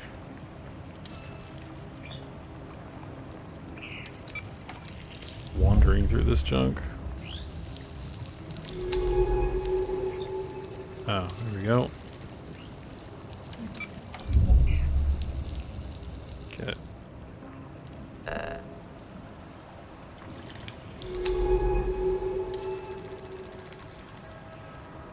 Faint fizzling that emerges from these fans appears to be caused by the coating of their spines reacting with the bloom.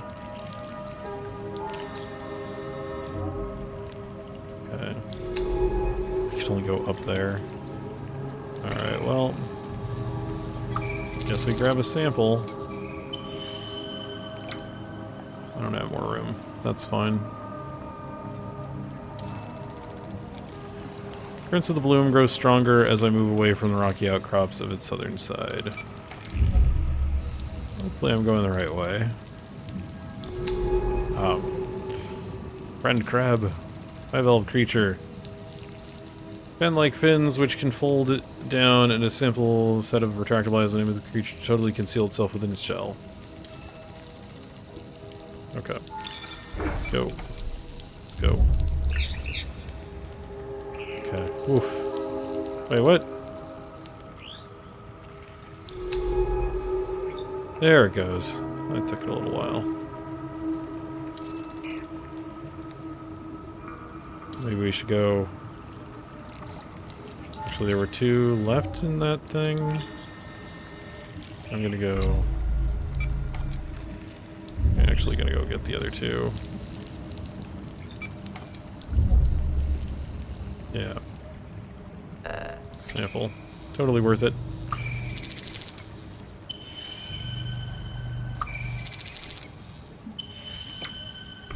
Yep, worth it.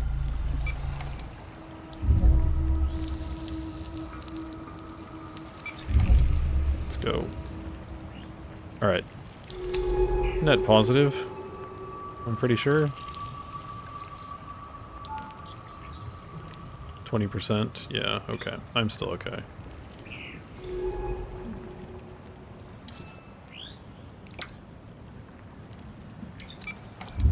More toxic waters.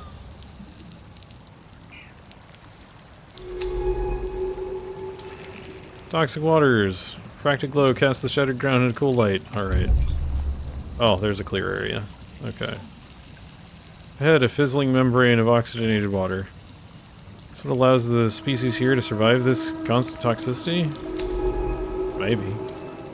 Oxygenated bubble. Within this protective barrier, the water is oxygenated and clear of microbial clouds. The process is being enacted here. Let's go. Oh, thing. Okay.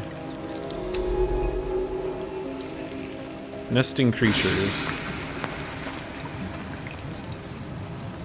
Swarms of bright creatures provide vital safe zones in the bloom. Let's start logging data on them.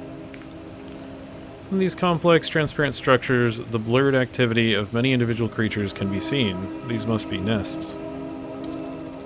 Sample candidates.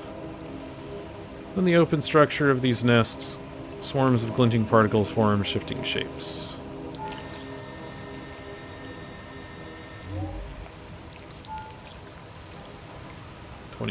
I should have used one of these instead. Oh well. I'll use this one. Let's get our oxygen up.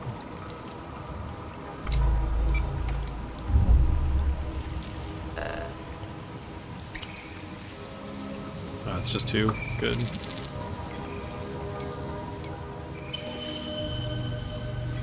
These colonies do well to hold out against the bloom. The individual creatures seem to be able to digest microbial growth. We can use this. Try deploying a colony to see if we can create our own safe zone inside this toxic flood. Okay.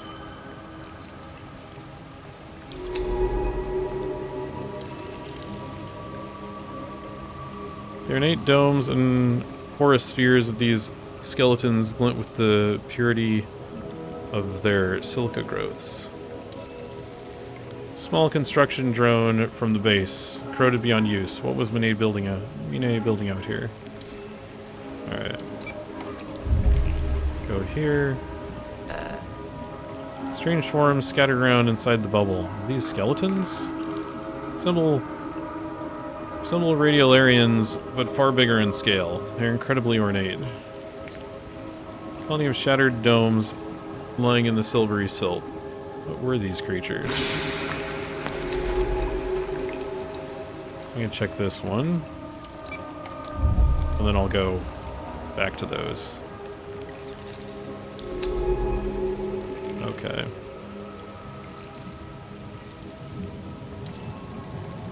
Beyond the bubble, the green clouds gather again. With the water sapped of all oxygen, what can be fueling this endless growth?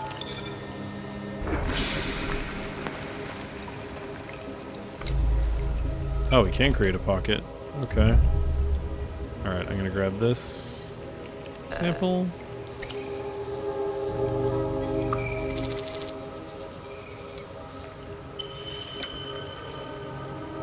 Interesting. Let's go.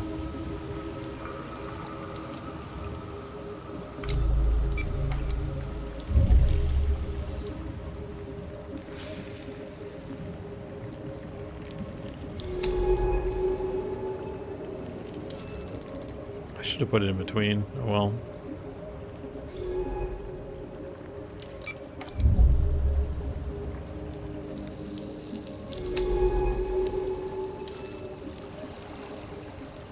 Green in every direction.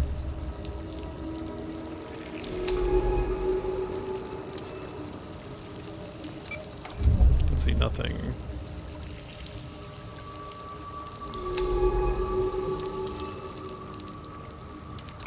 Little to observe this far into the bloom. Alright, let's go.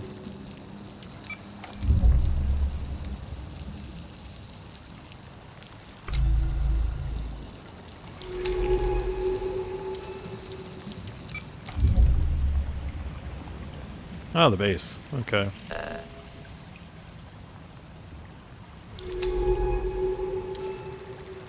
Nesting creatures. Like the nests themselves, which are woven from transparent threads, bubbles which protect them also seem to have a delicate skin. Southern bloom. From here, the bloom rolls out over a vast plain, scraped clean of sand by vicious currents. This is as far north as we will go. It's been a struggle to assemble the metallic cage of this way station so deep in the bloom. That led me out here. Beautiful lifeless shapes, like a sculptor's abandoned works, gathered around the way station, rocking gently in the current. Let's go get some samples.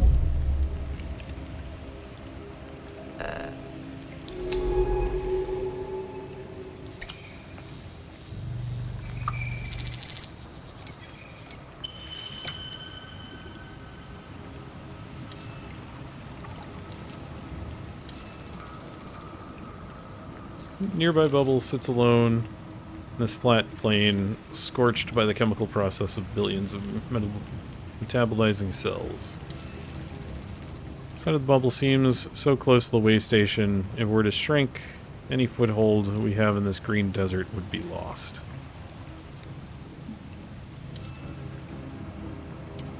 Well, to the way station. Finally, a way station.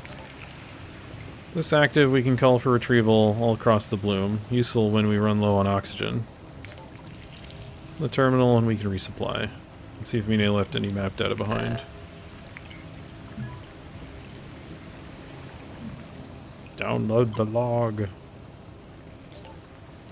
Okay, got the logs here. A lot of trips back and forth between here and a laboratory. Means she must have set up a remote lab somewhere deeper into the bloom. She spent months making trips to it, ferrying some materials from elsewhere in the bloom to here. She was studying something important to her. I have to find that lab. I'll log the coordinates on the dive map when we get back to the base. Okay. Our oxygen. Up. West retrieval.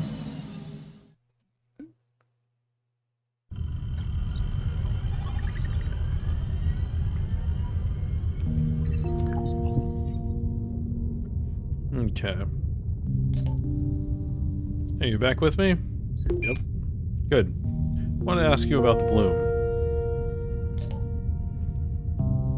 Been trying to understand what is causing it. Seems unlikely that we are looking at a stable ecosystem. Has to be a unique event. And yet creatures have rapidly and effectively adapted to these conditions. How is that possible? There's something we aren't seeing. Something Mine was investigating too. You think she knows something we don't? She has to. Maybe she's holed up in the lab mentioned in the map data, waiting for us. Let's find that lab. Okay. Crew terminal. Sample store.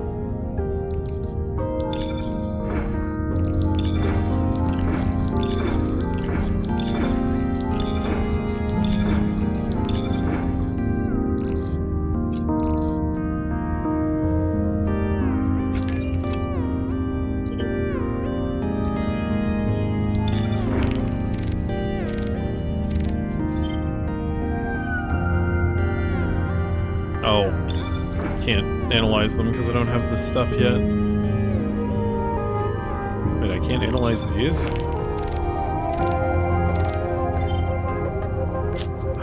Okay, I can't analyze anything yet. That's annoying. Because I didn't find enough of the things. I only have 2 entries. 10 of damage, cool. Well, I think I am going to call it there for tonight's stream. Next stream should be sometime in the next couple of days. Hopefully I can kick a stream back up tomorrow and we can continue this, because this is kind of neat. I'm liking it. kind of, you know, pretty laid back for the most part, but yeah.